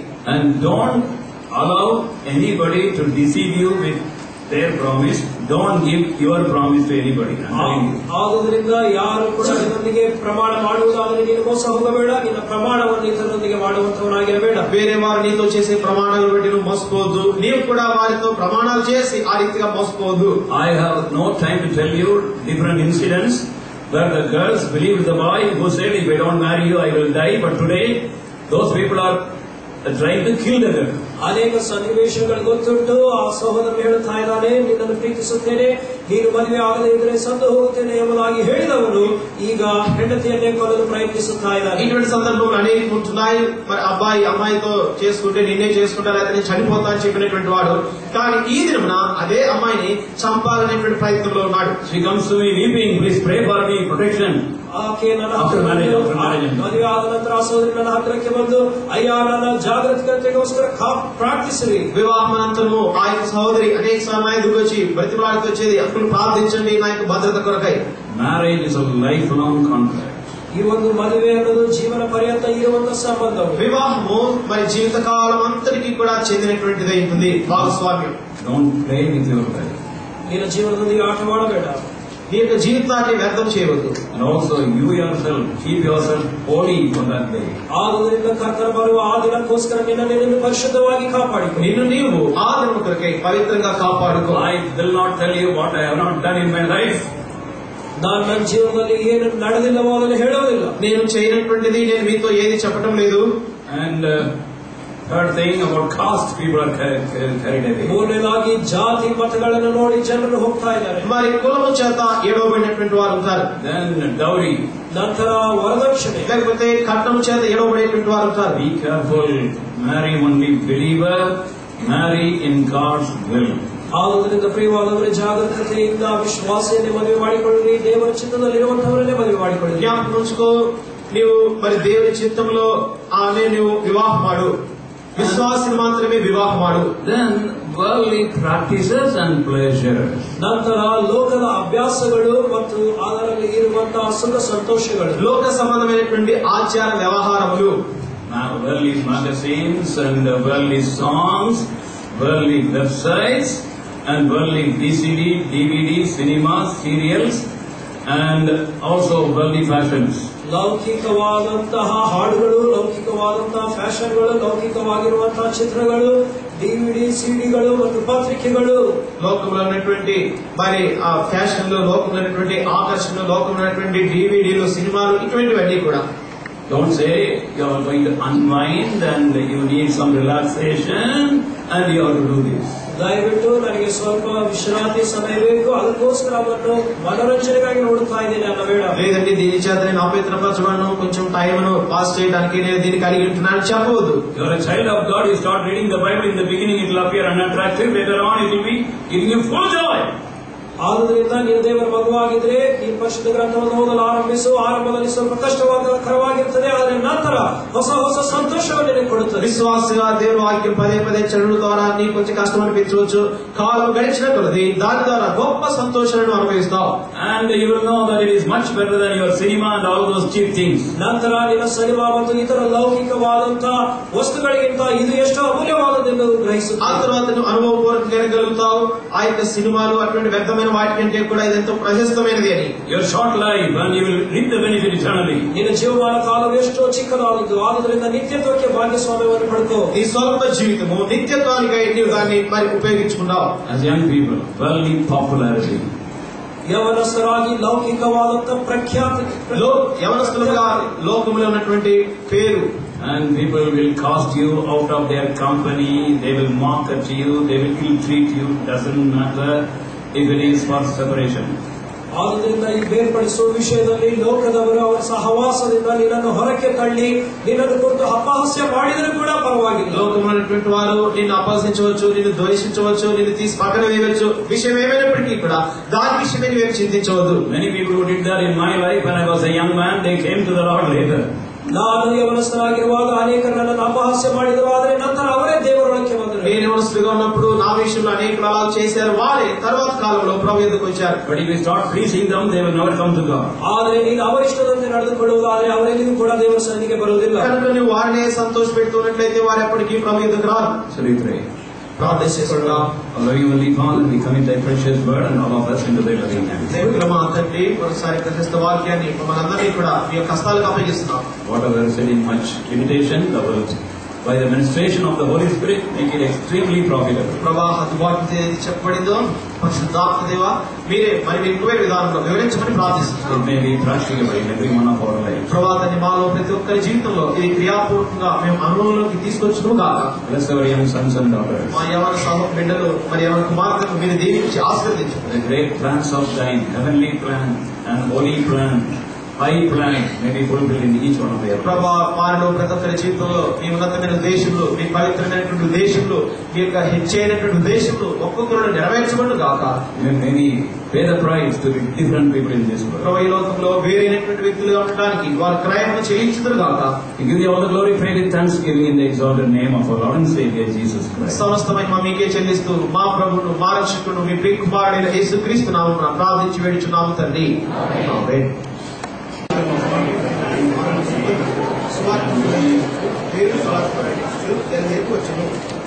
Shall we look to the Lord for His grace?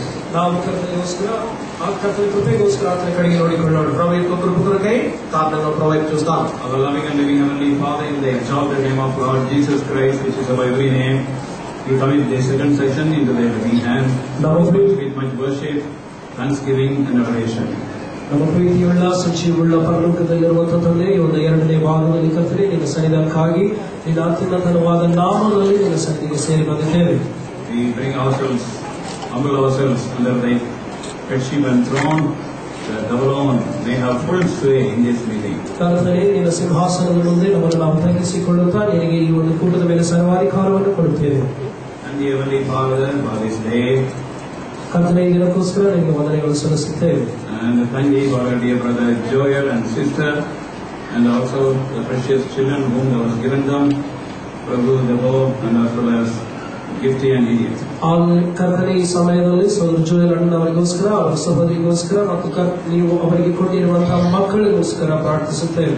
And Thou hast granted them a new year as husband and wife. Bless this year with Thy goodness in Thy pathway. ಅವರಿಗೆ ಪತಿ ಪತ್ನಿಯರಾಗಿ ಇನ್ನೊಂದು ವರ್ಷ ಅವಕಾಶವನ್ನು ನೀನು ಮಾಡಿಕೊಟ್ಟದಕ್ಕಾಗಿ ನಿನ್ನ ಒಳ್ಳೆಯತನಕ್ಕಾಗಿ ನಿನ್ನ ಸ್ತೋತ್ರಗಳನ್ನು ಸಲ್ಲಿಸುತ್ತೇವೆ. Anyone having any special day today, Thou hast blessed them. ಕರ್ತನೆ ಈ ದಿನ ಪ್ರತ್ಯೇಕವಾದ ದಿನವಾಗಿ ಆಚರಿಸುವಂತವರನ್ನು ಆಶೀರ್ವದಿಸು. And let them see many more years. ಇನ್ನು ಅನೇಕ ವರ್ಷಗಳು ನಿನ್ನಲ್ಲಿ ಕಾಣುವಂತೆ ಕೃಪೆ ತೋರು. And in this morning, Lord, our eyes are upon Thee. ಕರ್ತನೆ ಈ ಉದಯ ಕಾಲ ಸಮಯದಲ್ಲಿ ನಮ್ಮ ನೇತ್ರಗಳು ನಿನ್ನ ಕಡೆಗಿವೆ. Prepare our hearts to receive something from Thee of eternal value. ಕರ್ತನೆ ನಿನ್ನಿಂದ ನಿತ್ಯತ್ವಕ್ಕೆ ಸಂಬಂಧಪಟ್ಟದ್ದನ್ನು ಏನಾದರೂ ಪಡೆದುಕೊಳ್ಳಲು ನಮ್ಮ ಹೃದಯಗಳನ್ನು ಸಿದ್ಧಪಡಿಸು. We give Thee all the glory, praise and thanksgiving in the exalted name of our living Lord and living Savior, Lord Jesus Christ. ನಿನಗೆ ಸಕಲ ಮಹಿಮೆ ಘನತೆಯನ್ನು ಉಂಟು ಮಾಡುತ್ತಾ ನಿನ್ನ ಮಹೋನ್ನತವಾಗಿರುವಂತಹ ನಮ್ಮ ಕರ್ತನ ರಕ್ಷಕರಾಗಿರುವ ಯೇಸು ಕ್ರಿಸ್ತನ ಒಂದು ನಾಮವನ್ನು ಬೇಡಿಕೊಳ್ಳುತ್ತೇವೆ ನಮ್ಮ ತಂದೆಯೇ. ಆಮೆನ್.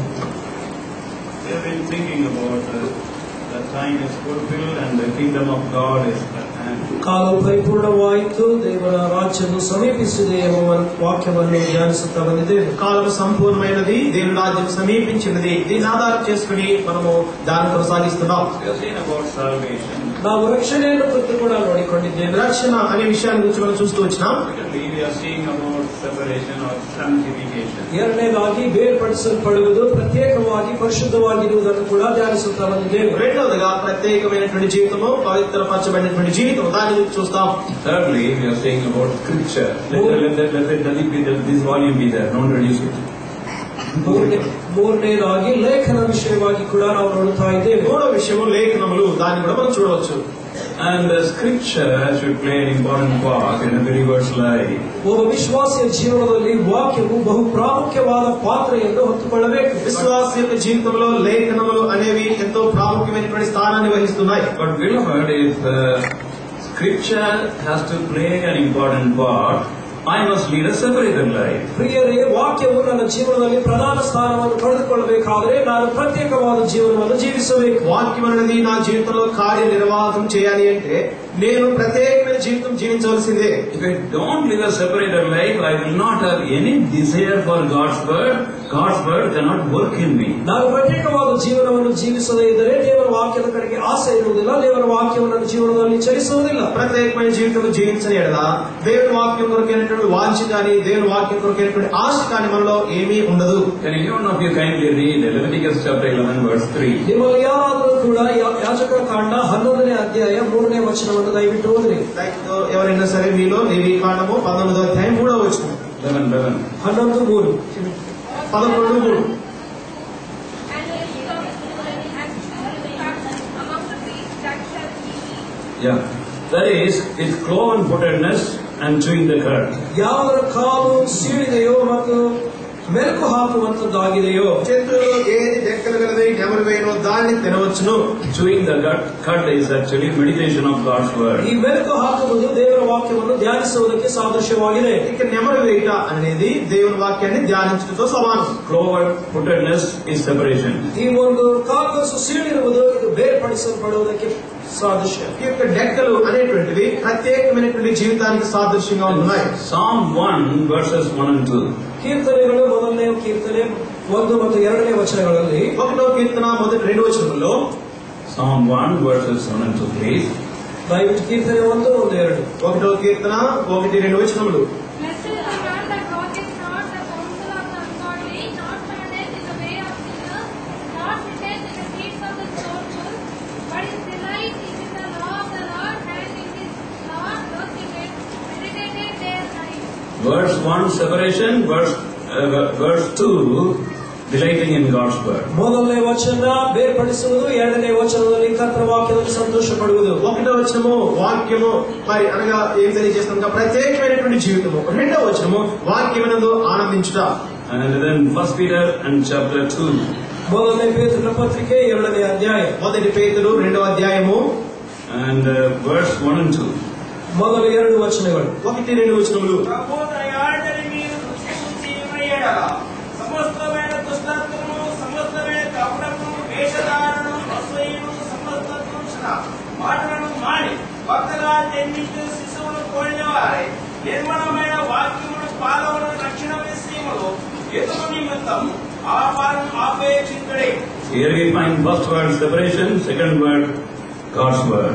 ಇಲ್ಲಿ ಮೊದಲನೇ ವಾಕ್ಯದಲ್ಲಿ ಬೇರ್ಪಡಿಸುವಿಕೆ, 2ನೇದಲ್ಲಿ ದೇವರ ವಾಕ್ಯವನ್ನು ನೋಡುತ್ತೇವೆ. ఇక్కడ కూడా మొదటి వచనంలో ప్రత్యేకమైన జీవితము, 2వ వచనంలో దేవుని వాక్యం అనే దాన్ని చూస్తుంటున్నాం. When we give time to God's word, we grow in the experiential knowledge of Lord Jesus Christ. ನಾವು ದೇವರ ವಾಕ್ಯಕ್ಕೆ ಹೆಚ್ಚಿನ ಸಮಯಾವಕಾಶ ಕೊಟ್ಟಾಗ ನಾವು ಕ್ರಿಸ್ತನ ಒಂದು ಜ್ಞಾನದಲ್ಲಿ ಅನುಭವಪೂರ್ವಕವಾಗಿ ಬೆಳೆಯುತ್ತೇವೆ. దేవుని వాక్యానికి ఎప్పుడైతే మనం సమయం కేటాయిస్తామో ప్రభువైన యేసు క్రీస్తు వారి యొక్క అనుభవ జ్ఞానంలో ఎదుగుతూ ఉంటాం. And we find that John's Gospel, chapter 5, verse 39, the Lord Jesus Christ himself is saying this. ಯೋಹಾನ ಸುವಾರ್ತೆ 5ನೇ ಅಧ್ಯಾಯ 39ನೇ ವಚನದಲ್ಲಿ ಕರ್ತನಾದ ಯೇಸು ಕ್ರಿಸ್ತನೇ ಇದನ್ನು ಹೇಳುತ್ತಾ ಇದ್ದಾನೆ. ప్రభువైన యేసు క్రీస్తు వారు యోహాను సువార్త 5వ అధ్యాయం 39వ వచనంలో తాను స్వయంగా చెప్పిన మాటలు. John 5:39, anybody? దయವಿಟ್ಟು ಹೇಳೋದು. లేఖనములందు మీకు నిత్య జీవము కలదని తలచుచు వాటిని పరిశోధించుతున్నారు. That's all. అవే నన్ను గూర్చి సాక్ష్యం ఇస్తున్నవి. So search the scriptures, for they are they which testify of me. లేఖనములను పరిశోధించుడి, అవే నన్ను గురించి సాక్ష్యం ఇచ్చును. ಅವುಗಳು ನನ್ನ ವಿಷಯದಲ್ಲಿ ಸಾಕ್ಷಿ ಕೊಡುವವುಗಳಾಗಿವೆ. From Genesis 1st chapter to Revelation last chapter, ಆದಿಕಾಂಡ ಮೊದಲನೇ ಅಧ್ಯಾಯ ಮೊದಲುಗೊಂಡು ಪ್ರಕಟಣೆ ಕಡೆ ಅಧ್ಯಾಯವರೆಗೂ, ఆదికాండం 1వ అధ్యాయం నుండి ప్రకటన గ్రంథము చివరి అధ్యాయం వరకు కూడా Lord Jesus Christ as a creator and also as a consummator, you find Lord Jesus Christ in every book and everywhere in the scripture. ಕರ್ತನಾದ ಯೇಸು ಕ್ರಿಸ್ತನೇ ಸೃಷ್ಟಿಕರ್ತನಾಗಿ, ಕರ್ತನಾದ ಯೇಸು ಕ್ರಿಸ್ತನೇ ಸಾಗಿಸುವವನಾಗಿ ಆತನನ್ನು ಪ್ರತಿಯೊಂದು పుస్తకದಲ್ಲಿ కూడా ఓదిಕೊಳ್ಳುತ್ತೇವೆ. ప్రభువైన యేసు క్రీస్తు వారు ఆయన సృష్టికర్తగా ఉంటున్నాడు. ప్రతి పుస్తకమునందు కూడా ఆయన తన కార్యము స్థిరపరచువాడిగా చూస్తుంటున్నాం. Moreover, the scripture is given to us not to increase our head knowledge. ಅದಕ್ಕಿಂತ ಹೆಚ್ಚಾಗಿ ನಮ್ಮ ತಲೆಯ ಜ್ಞಾನವನ್ನು ಬೆಳೆಸಿಕೊಳ್ಳುವುದಕ್ಕೆ ಪರಿಶುದ್ಧ ಗ್ರಂಥ ಕೊಡಲ್ಪಟ್ಟಿಲ್ಲ. అన్నిటికంటే అధికముగా మనం మేధస్సును పెంచుకోవడానికి కాదు, దేవుని వాక్యం మనకి ఇవ్వబడింది. The scripture is given to us to make known God's voice to us. ಈ ಒಂದು ಪರಿಶುದ್ಧ ಗ್ರಂಥದ ಮುಖಾಂತರ ದೇವರ ಸ್ವರವನ್ನು ನಾವು ಅರಿತುಕೊಳ್ಳುವಂತೆ ಕೊಡಲ್ಪಟ್ಟಿದೆ. దేవుని యొక్క స్వరాన్ని మనం స్వంతం చేసుకోవడానికి దేవుని వాక్యం మనకి ఇవ్వబడింది. That is why before reading the Bible we pray, Lord speak to me. ಆಧುನಿಕ ಪರಿಶುದ್ಧ ಗ್ರಂಥ ಓದಕ್ಕಿಂತ ಮುಂಚೆ ನಾವು ಪ್ರಾರ್ಥಿಸುತ್ತೇವೆ, ಕರ್ತನೇ ನನಗೆ ಮಾತನಾಡು. వాక్యం చదవడానికి ముందుగా మనం ప్రార్థిస్తుంటాం, ప్రభువా నాతో మాట్లాడు. And when two people speak to each other, then they get a close, intimate, wonderful communion with or fellowship with each other. ಇಬ್ಬರು ವ್ಯಕ್ತಿಗಳು ಒಬ್ಬರೊಂದಿಗೆ ಒಬ್ಬರು ಮಾತನಾಡಿ ಹಂಚಿಕೊಳ್ಳುವುದಾದರೆ ಅವರ ಸಹವಾಸವು ಬೆಳೆಯುತ್ತದೆ. ఇద్దరు వ్యక్తులు ఆ రీతిగా కలిసి వచ్చినప్పుడు ఒకరికొకరికి కూడా అద్భుతమైనటువంటి మరి క్షమాభితో కూడిన సహవాసం దొరుకుతుంది. When we open the Bible, if God is not speaking to us, it is waste. ಕಾರಣವಾದ ಯೇಸು ದೇವರು ನಮ್ಮೊಂದಿಗೆ ನಾವು ಪರಿಶುದ್ಧ ಗ್ರಂಥವನ್ನು ಓದುವಾಗ ಮಾತನಾಡದೇ ಇದ್ರೆ ಅದು ವ್ಯರ್ಥ. వాక్యం తెరిచాము, ప్రభు మనతో మాట్లాడలేదంటే అది ఎంతో వ్యర్థమైన విషయం. So we know more about Him and we know Him through Scripture. ಆತನನ್ನು ಕುರಿತು ಆತನನ್ನು ಹೆಚ್ಚಾಗಿ ಅರಿಯುವುದು ವಾಕ್ಯದ ಮುಖಾಂತರವೇ. కనుక లేఖనముల ద్వారానే ప్రభువుని గురించి తెలుసుకున్నాం, ప్రభువుని గురించి అధికముగా కూడా మనం తెలుసుకున్నాం. 1 John 1:4, by giving time for Scripture, we have the fullness of joy. ಮೊದಲನೇ ಯೋಹಾನ ಪತ್ರಿಕೆ 1ನೇ ಅಧ್ಯಾಯ 4ನೇ ವಚನದಲ್ಲಿ ನೋಡುವಾಗ ನಾವು ವಾಕ್ಯಕ್ಕೆ ಕಾಲ ಅವಕಾಶ ಕೊಡುವುದರಿಂದ ನಮ್ಮ ಸಂತೋಷವು ಪರಿಪೂರ್ಣವಾಗುತ್ತದೆ. మొదటి యోహాను 1వ అధ్యాయం 4వ వచనం ప్రకారము దేవుని వాక్యానికి మనం సమయం ఇచ్చినప్పుడు మన సంతోషము పరిపూర్ణమవుతుంది. Psalm 119 verse 165, great peace we have and no news, nothing can offend us if we give time for God's word. ದೇವರ ವಾಕ್ಯಕ್ಕೆ ಸಮಯಾವಕಾಶ ಕೊಡುವುದಾದರೆ ಕೀರ್ತನೆ 119 165ರ ಪ್ರಕಾರ ಯಾವ ಸಮಾಚಾರವನ್ನು ಅವನು ಅಲ್ಲಾಡಿಸಲಾರದೆ ಎಂಬುದಾಗಿ ನೋಡುತ್ತೇವೆ. కీర్తన గ్రంథము 119 165 వచనము, నీ ధర్మశాస్త్రమును ప్రేమించు వారికి ఎంతో నెమ్మది కలదంటున్నాడు. కనుక మనం కలవరపరిచేటువంటి విషయం ఏది కూడా ఉండదు అక్కడ. As we read God's word with prayer, God's word actually cleanses us. ಪ್ರಾರ್ಥನಾ ಪೂರ್ವಕವಾಗಿ ದೇವರ ವಾಕ್ಯವನ್ನು ನಾವು ಓದುವಾಗ ವಾಕ್ಯವನ್ನು ನಮ್ಮನ್ನು ಪರಿಶುದ್ಧಪಡಿಸುತ್ತದೆ. దేవుని వాక్యాన్ని ప్రార్థనా పూర్వకంగా చదివినప్పుడు నిజంగా దేవుని వాక్యం మనల్ని పవిత్రపరుస్తుంది. John 15:2 speaks about it. ಇದನ್ನು ಕುರಿತು ಯೋಹಾನ ಸುವಾರ್ತೆ 15ನೇ ಅಧ್ಯಾಯ 2ನೇ ವಚನದಲ್ಲಿ ಬರೆಯಲ್ಪಟ್ಟಿದೆ. యోహాను సువార్త 15వ అధ్యాయం 2వ వచనంలో ఆ మాటలు చూడవచ్చు. It is people who spend time with God's word, they get the wisdom of God. ಯಾವ ವ್ಯಕ್ತಿಗಳು ದೇವರ ವಾಕ್ಯದೊಂದಿಗೆ ಹೆಚ್ಚಿನ ಸಮಯ ಕಳೆಯುತ್ತಾರೋ ಅವರಿಗೆ ದೈವಿಕ ಜ್ಞಾನವಿರುತ್ತದೆ. ఎవరైతే దేవుని వాక్యంతో తమ సమయాన్ని వెచ్చించి గడుపుతారో అట్టి వారే దేవుని యొక్క జ్ఞానం పొందినటువంటి వారు. Deuteronomy chapter 4 and verse 6 we find that. ధర్మోపదేశ కాండ 4ನೇ అధ్యాయ 6ನೇ వచనದಲ್ಲಿ ఈ వాక్యವನ್ನು ನೋಡುತ್ತೇವೆ. ద్వితీయోపదేశ కాండము 4వ అధ్యాయము 6వ వచనంలో ఈ విషయాన్ని మనం చూస్తున్నాం. And more than others, you will understand things, you will retain things, you will present the things, God will make you wise. ಎಲ್ಲದಕ್ಕಿಂತ ಹೆಚ್ಚಾಗಿ ನೀವು ವಿಷಯಗಳನ್ನು ಅರಿತುಕೊಂಡು ವಿಷಯಗಳ ಜ್ಞಾನವನ್ನು ಹೊಂದಿದವರಾಗಿ ಇತರರಿಗೆ ಅದನ್ನು ಸರಿಯಾಗಿ ಪ್ರಸ್ತಾಪ ಮಾಡಲು ಸಾಧ್ಯವಾಗುತ್ತದೆ. ఇతరులు అనేకుల కంటే కూడా ఎక్కువైనటువంటి జ్ఞానాన్ని పొందుతావు, నీవు గ్రహించగలుగుతావు. There was a young boy who told me that he is getting digit marks in his class. ಒಬ್ಬ ಚಿಕ್ಕ ಮಗು ಇದ್ದಾನೆ. ಆತ ನನಗೆ ಹೇಳಿದನು, ಎಲ್ಲರಿಗಿಂತ ನನ್ನ ತರಗತಿಯಲ್ಲಿ ನನಗೆ ಕಡಿಮೆ ಅಂಕಗಳು ಬರುತ್ತಾ ಇವೆ. ఒక ఏడుస్తున్నాడు, తన తరగతిలో తనకే తక్కువ మార్కులు వచ్చాయని నాతో చెప్పాడు. And then I told him, he read every day 10 chapters from the Bible. ನೀನು ಪ್ರತಿದಿನವೂ ಪರಿಶುದ್ಧ ಗ್ರಂಥದಿಂದ 10 ಅಧ್ಯಾಯಗಳನ್ನು ಓದಲು ಸೂಚಿಸಿದೆ. నేను చెప్తూ వచ్చాను, దేవుని వాక్యం నుండి దినమునకు 10 అధ్యాయములు వాక్యం చదవని చెప్పాను. He looked at me like this. ಆತನು ಒಂದು ರೀತಿಯಾಗಿ ನನ್ನ ಕಡೆಗೆ ನೋಡಿದನು. ఆ రీతిగా కిందకి మీదకి ఒకసారి చూశాడు. He thought I would say I will pray for you. ನಾನು ನಿನಗೋಸ್ಕರ ಪ್ರಾರ್ಥಿಸುತ್ತೇನೆ ಎನ್ನುವಂತ ಉತ್ತರವನ್ನು ಅಪೇಕ್ಷಿಸಿ ఇలా అనుకున్నాడు, సరే నీకోసం నేను ప్రార్థన చేస్తానని చెప్తానేమో అనుకున్నాడు. Or he thought perhaps I would tell him to study more. ಅಥವಾ ಇನ್ನೂ ಹೆಚ್ಚಾಗಿ ಚೆನ್ನಾಗಿ ಅಭ್ಯಾಸ ಮಾಡಲು ಹೇಳುತ್ತೇನೆ ಅಂದುಕೊಂಡನು. ఇంకా బాగా చదువుని చెప్తానేమో అనుకున్నాడు. But I said read 10 chapters. ನಾನು ಹೇಳಿದೆ 10 ಅಧ್ಯಾಯಗಳನ್ನು ಓದಿಬಿಡು. నేను చెప్పాను 10 అధ్యాయాలు చదువు దినానికి. He read 10 chapters. ಆತನು 10 ಅಧ್ಯಾಯಗಳನ್ನು ಓದಿದನು. 10 అధ్యాయాలు ఆ రీతిగా చదువుతూ వచ్చాడు. In the final examination, that is board examination, he got first class marks in everything. ಆತನಿಗೆ ಬೋರ್ಡ್ ಪರೀಕ್ಷೆಯಲ್ಲಿ ಪ್ರತಿಯೊಂದು ವಿಷಯದಲ್ಲಿಯೂ ಕೂಡ ಪ್ರಥಮ ದರ್ಜೆ ಅಂಕಗಳನ್ನು ಪಡೆದನು. ఆఖరి పరీక్షల్లో మరి తాను అందరికంటే కూడా అధికమైనటువంటి మార్కులు తాను పొందుతూ వచ్చినాడు. The person who reads the Bible would not neglect his lesson also, and that also will help.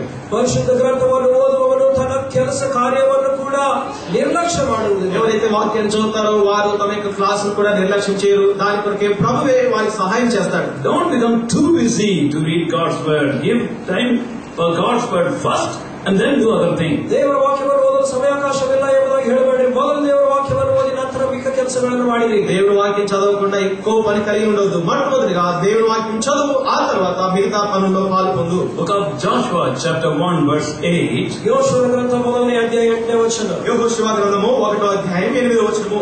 If you meditate God's word day and night, then 2 things are told. You will be prosperous, you shall have good success. ಎರಡನೇದಾಗಿ ಇಲ್ಲಿ 2 ವಿಷಯಗಳು ಬರೆಯಲ್ಪಟ್ಟಿವೆ. ನೀನು ಪ್ರತಿನಿತ್ಯವೂ ದೇವರ ವಾಕ್ಯವನ್ನು ಓದುವುದಾದರೆ ಮೊದಲನೇದಾಗಿ ನಿನಗೆ ಸಮೃದ್ಧಿ, ಎರಡನೇದಾಗಿ ನಿನಗೆ ಸಫಲತೆ ಉಂಟಾಗುತ್ತದೆ. దివారాత్రము వాక్యమును ధ్యానించేలా నీ మార్గమును చక్కగా వర్ధిల్లెదవు, నీవు చక్కగా ప్రవర్తించెదవు. You will be prosperous and successful in your family and in your job and even in your ministry. ನಿನ್ನ ಕುಟುಂಬದಲ್ಲಿ, ನಿನ್ನ ಸೇವೆಯಲ್ಲಿ, ನಿನ್ನ ಕೆಲಸದಲ್ಲಿ ನೀನು ಸಮೃದ್ಧಿ ಸಫಲತೆಯುಳ್ಳವನಾಗಿರುತ್ತಿ. నీ యొక్క ఉద్యోగమునందు, నీ యొక్క కుటుంబమునందు, నీ యొక్క పరిచర్యందు కూడా నీవెంతో విజయాన్ని సాధిస్తావు. I have seen Brother Buck saying, that is many years ago, on his knees, reading the Bible in his room, hours after hours like this, turning the pages. ಅನೇಕ ವರ್ಷಗಳ ಹಿಂದೆ ನಾನು ಸಹೋದರ ಭಕ್ಸಿಂಗಣ್ಣನವರು ಅವರ ಕೋಣೆಯಲ್ಲಿ ಪರಿಶುದ್ಧ ಗ್ರಂಥವನ್ನು ಮೊಣಕಾಲಿನ ಮೇಲೆ ಊರಿ ತಾಸಾನುಗಟ್ಟಲೆ ಹಾಗೆಯೇ ಹಾಳೆಗಳನ್ನು ತಿರುಗುತ್ತಾ ಓದುವುದನ್ನು ಕಂಡೆನು. అనేక సంవత్సరాల క్రితము దైవజనుడు భక్సింగ్ గారు గంటల కొలది వాక్యమును చదువుతా నేను చూస్తూ వచ్చాను. He knows the Bible. ಅವರಿಗೆ ಪರಿಶುದ್ಧ ಗ್ರಂಥದಲ್ಲಿ ಎಲ್ಲವೂ ಗೊತ್ತುಂಟು. బైబిల్ గురించి ఆయనకు బాగా తెలుసు. He read it number of times. ಅವನು ಈಗಾಗಲೇ ಎಷ್ಟೋ ಸಾರಿ ಓದಿರುತ್ತಾನೆ. అనేక పర్యాయంలో అప్పటికే చదివి ఉన్నాడు. I saw with my own eyes as though he was reading it for the first time, so interestingly and so intensively reading it. ನಾನು ಕಣ್ಣಾರೆ ಕಂಡನು ಆತನ ಈ ಪರಿಶುದ್ಧ ಗ್ರಂಥವನ್ನು ಮೊದಲನೇ ಸಾರಿ ಓದುವಂತೆ ಎಷ್ಟೋ ಆಸಕ್ತಿಯಿಂದ ಎಷ್ಟೋ ದೀರ್ಘತೆಯಿಂದ ಓದುತ್ತಾ ಇದ್ದರು. నా కన్నులతో నేను చూస్తూ వచ్చిన విషయము మొట్టమొదటిసారిగా చదువుతున్నాడు అన్నట్లుగా ఎంతో ఆసక్తితో జాగ్రత్తలతో చదువుతున్నాడు. No wonder his ministry was very successful. ಆದ್ದರಿಂದ ಆತನ ಪರಿಚರ್ಯವು ಅದ್ಭುತವಾಗಿ ಸಫಲವಾಗಿರುವುದಕ್ಕೆ ಆಶ್ಚರ್ಯವೇ ಇಲ್ಲ. తన పరిచర్య ఎంతో మరి ఆశీర్వదించబడింది, అందులో ఎటువంటి సందేహం లేదు. So that is why if you want success and if you want wisdom, you give time for God's word. ಸಫಲತೆಯು ಜ್ಞಾನವು ಬೇಕಾದರೆ ದೇವರ ವಾಕ್ಯಕ್ಕೆ ಮೊದಲು ಸಮಯಾವಕಾಶ ಮಾಡಿಕೊಳ್ಳಿ. నువ్వు వర్ధిల్లాలి అంటే దేవుని యొక్క జ్ఞానమును పొందాలి అంటే దేవుని వాక్యానికి నువ్వు సమయం ఇవ్వాల్సిందే. And Brother Bhaksing read the Bible more than 100 times in his life. So ಭಕ್ಸಿಂಗಣ್ಣವರು ತಮ್ಮ ಜೀವಮಾನ ಕಾಲದಲ್ಲಿ ಸುಮಾರು 100ಕ್ಕಿಂತ ಹೆಚ್ಚು ಸಾರಿ ಪರಿಶುದ್ಧ ಗ್ರಂಥವನ್ನು ಸಂಪೂರ್ಣವಾಗಿ ಓದಿದ್ದಾರೆ. దైవజనుడు సోదరు భక్సింగ్ గారు తనకి జీవితంలో 100 కంటే అధికమైన సార్లు దేవుని వాక్యాన్ని తాను చదువుతూ వచ్చారు. Can you listen? దయచేసి వినండి.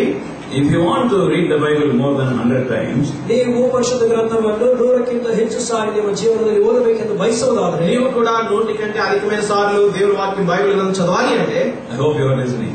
ನೀವು ಕೇಳುತ್ತಾ మీరు ಇದ್ದೀರಾ? వింటున్నారని నేను అనుకుంటున్నాను. If you read 10 chapters a day, including Sunday, including all your holidays, if you read 10 chapters, even examination days, if you read 10 chapters a day, it will take 32 years to finish 100 times. ನೀವು ಭಾನುವಾರವಾಗಲಿ ನಿಮ್ಮ ಪರೀಕ್ಷೆ ದಿನಗಳಲ್ಲಾಗಲಿ ನಿಮ್ಮ ರಜೆ ದಿನಗಳಲ್ಲಾಗಲಿ ಒಂದು ದಿನಕ್ಕೆ 10 ಅಧ್ಯಾಯಗಳನ್ನು ತಪ್ಪದೆ ಓದುವುದಾದರೆ 32 ವರ್ಷಗಳಲ್ಲಿ ನೀವು ಪರಿಶುದ್ಧ ಗ್ರಂಥವನ್ನು 100 ಸಾರಿ ಓದಿರುತ್ತೀರಿ. దినమునకు 10 అధ్యాయములు అనగా ఆదివారం కావచ్చు, నీ పరీక్ష దినమున కావచ్చు, ప్రతి దినమున ఆ రీతిగా చదువుతూ వచ్చిన బైబిల్ 100 సార్లు చదవడానికి 32 సంవత్సరముల కాలం పడుతుంది. People like Brother Watchman Nee, if they could not finish the quota in one day, they would finish it the next day.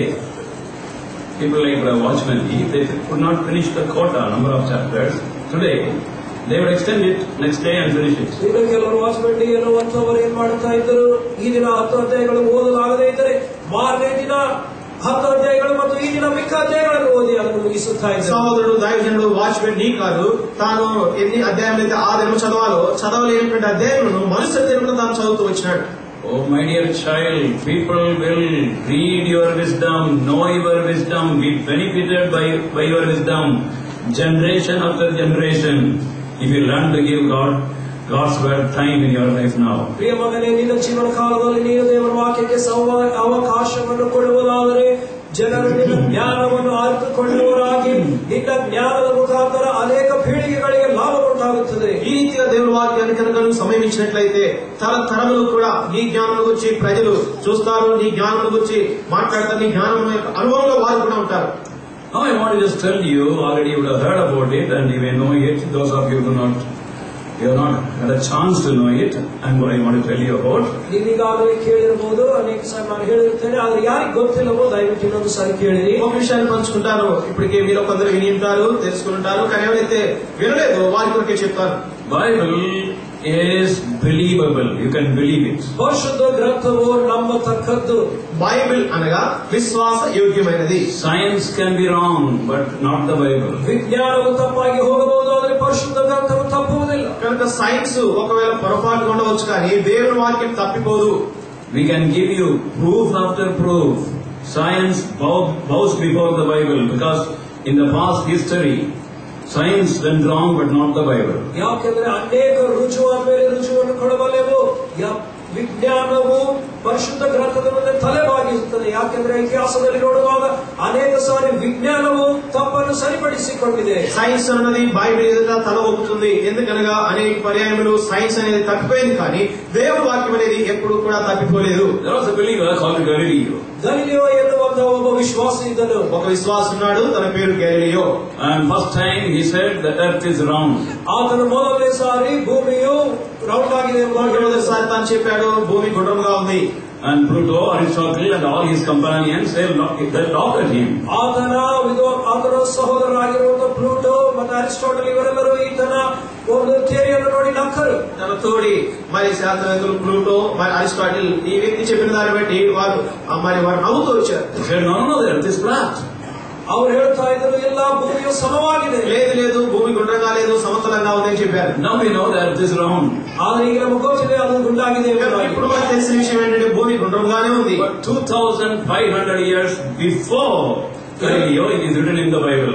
ಗಲಿಲಿಯೋ ಹೇಳುವುದಕ್ಕಿಂತ 2500 ವರ್ಷಗಳ ಮುಂಚೆಯೇ ಅದು ಪರಿಶುದ್ಧ ಗ್ರಂಥದಲ್ಲಿ ಲಿಖಿತವಾಗಿದೆ. గలిలియో చెప్పినటువంటి విషయము 2500 సంవత్సరాల మునిపే దేవుని వాక్యంలో లిఖించబడింది. Anyone of you please read Isaiah 40 verse 22. యెషయా గ్రంథ 40వ అధ్యాయం 22వ వచనం. యెషయా గ్రంథము 40వ అధ్యాయం 22వ వచనం ఎవరైనా దయచేసి చదవండి.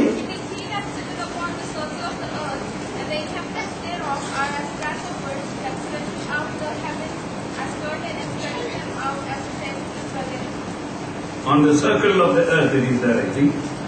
Yeah. So now Galileo again said, here had weight the earth. గలిలియో ಹೇಳಿದನು ಗಾಳಿಗೆ ಕೂಡ ತೂಕ ಉಂಟು. మరి గలిలియో చెప్పినటువంటి మరొక విషయము గాలికి బరువు ఉన్నది. Nobody believed it. ಯಾರು ಆತನನ್ನು ನಂಬಲಿಲ್ಲ. ఆ చెప్పింది ఎవరు కూడా నమ్మలేదు. But one of the oldest books of the Bible, in the book of Job, it is already written. ಆದರೆ ಬೈಬಲಲ್ಲಿ ಅತಿ ಪ್ರಾಚೀನವಾಗಿರುವಂತಹ ಯೋಬನ ಪುಸ್ತಕದಲ್ಲಿ ಅದು ಬರೆಯಲ್ಪಟ್ಟಿದೆ. అయితే అతి ప్రాచీనమైనటువంటి ఒక పుస్తకమైనటువంటి యోబు గ్రంథంలో ఆ విషయం ఇప్పటికే బైబిల్ గ్రంథంలో రాయబడింది. Job 28 verse 25. Can anybody read? ಯೋಬನ ಗ್ರಂಥ 28:25. యోబు గ్రంథము 28:25. What are the scientists? They said they found out thousands of years before it was in the Bible. ವಿಜ್ಞಾನಿಗಳು ನಾವು ಹೊಸದಾಗಿ ಕಂಡು ಹಿಡಿದಿದ್ದೇವೆ, ಆವಿಷ್ಕರಿಸಿದ್ದೇವೆ ಎಂಬುದಾಗಿ ಹೇಳಿದಂತಹ ವಿಷಯಗಳು ಸಾವಿರಾರು ವರ್ಷಗಳ ಮುಂಚೆ ಪರಿಶುದ್ಧ ಗ್ರಂಥದಲ್ಲಿ ಬರೆಯಲ್ಪಟ್ಟಿವೆ. సైన్స్ వారి పరిజ్ఞానం బట్టి వేటినైతే వారు కనుగొంటూ వచ్చినారో ఆ విషయంలో అనేక సంవత్సరాలకు మునిపే పరిశుద్ధ గ్రంథమైన బైబిల్లో రాయబడి ఉన్నాయి. It was Sir Isaac Newton who said the earth is hanging in space. Isaac Newton ಅವರು ಹೇಳಿದರು ಭೂಮಿಯು ಶೂನ್ಯದಲ್ಲಿ ತೂಗಾಡುತ್ತಾ ಇದೆ ಎಂಬುದಾಗಿ. సర్ ఐజాక్ న్యూటన్ తాను చెప్తూ వచ్చినటువంటి విషయము భూమి శూన్యంలో వేలాడుతుంది అని. But everybody laughed at him. ಎಲ್ಲರೂ ಅದನ್ನು ಕಂಡು ನಕ್ಕರು. అందరూ కూడా ఆయన చూసి నవ్వుతూ వచ్చారు. The so-called learned people, Greeks, they said earth was born on the shoulder of a man called Atlas. ಆ ಒಂದು ಆಗಿನ ಕಾಲದಲ್ಲಿ ಓದಿದವರು ಎಂಬುದಾಗಿ ಹೆಸರುವಾಸಿಯಾದಂತಹ ಗ್ರೀಕ್ ರಾಜ್ಯದವರು ಹೇಳಿದರು ಜಿಯಸ್ಸಿನ ಭುಜದ ಮೇಲೆ ಭೂಮಿಯು ನಿಂತುಕೊಂಡಿದೆ. కనుక గ్రీకు ప్రజలు ఎవరైతే అదే జ్ఞానం వారు కలిగి ఉంటున్నారో మరి వారు భూమి అన్నది అట్లాస్ అనేటువంటి వ్యక్తిపై అది ఉంది అని చెప్పాడు. And the Egyptians said the earth was born by 5 pillars. ನಂತರ ಐಗುಪ್ತ್ಯರು ಹೇಳಿದರು 5 ಸ್ತಂಭಗಳ ಮೇಲೆ ಭೂಮಿಯು ತೂಗಾಡ್ತಿದೆ. ఐగుప్తులు చెప్పే విషయం ఏంటంటే భూమి 5 స్తంభముల మీద ఉంచబడింది. But our Indians, they said the earth is on either the tusk of an elephant or on the 1,000-headed serpent's head. ನಂತರ ಭಾರತೀಯರು ಹೇಳಿದರು ಆನೆಯ ಕೊಂಬೆಗಳ ಮೇಲೆ ಭೂಮಿ ನಿಂತಿದೆ ಅಥವಾ 100 ತಲೆಯುಳ್ಳ ಸರ್ಪದ ಮೇಲೆ ಭೂಮಿ ನಿಂತಿದೆ. ఇండియా దేశస్తులు చెప్తున్న విషయము ఏనుగు యొక్క తొండ మీద భూమి నిలబడింది అంటారు, లేకపోతే 1000 తలల మీద భూమి నిలబడిందని చెప్తారు. The Indians will beat anybody. ಭಾರತೀಯರು ಎಲ್ಲರ ವಿಷಯಗಳಲ್ಲಿ ಹಿಂದೆ ಹಾಕುತ್ತಾರೆ. So Sir Isaac Newton, he said it, but thousands of years before it is in the Bible. Sir Isaac Newton ಅವರು ಹೇಳುವುದಕ್ಕಿಂತ ಸಾವಿರಾರು ವರ್ಷಗಳ ಮುಂಚೆ ಇದು ಪರಿಶುದ್ಧ ಗ್ರಂಥದಲ್ಲಿ ಲಿಖಿತವಾಗಿದೆ. అయితే సార్ ఐజాక్ న్యూటన్ ఏదైతే చెప్తూ ఇచ్చినాడో ఆ విషయము అనేక సంవత్సరాల క్రితమే దేవుని వాక్యం బైబిల్ గ్రంథంలో రాయబడింది. Book of Job, chapter 26, verse 7. యోబు 26:7. యోబు గ్రంథము 26:7.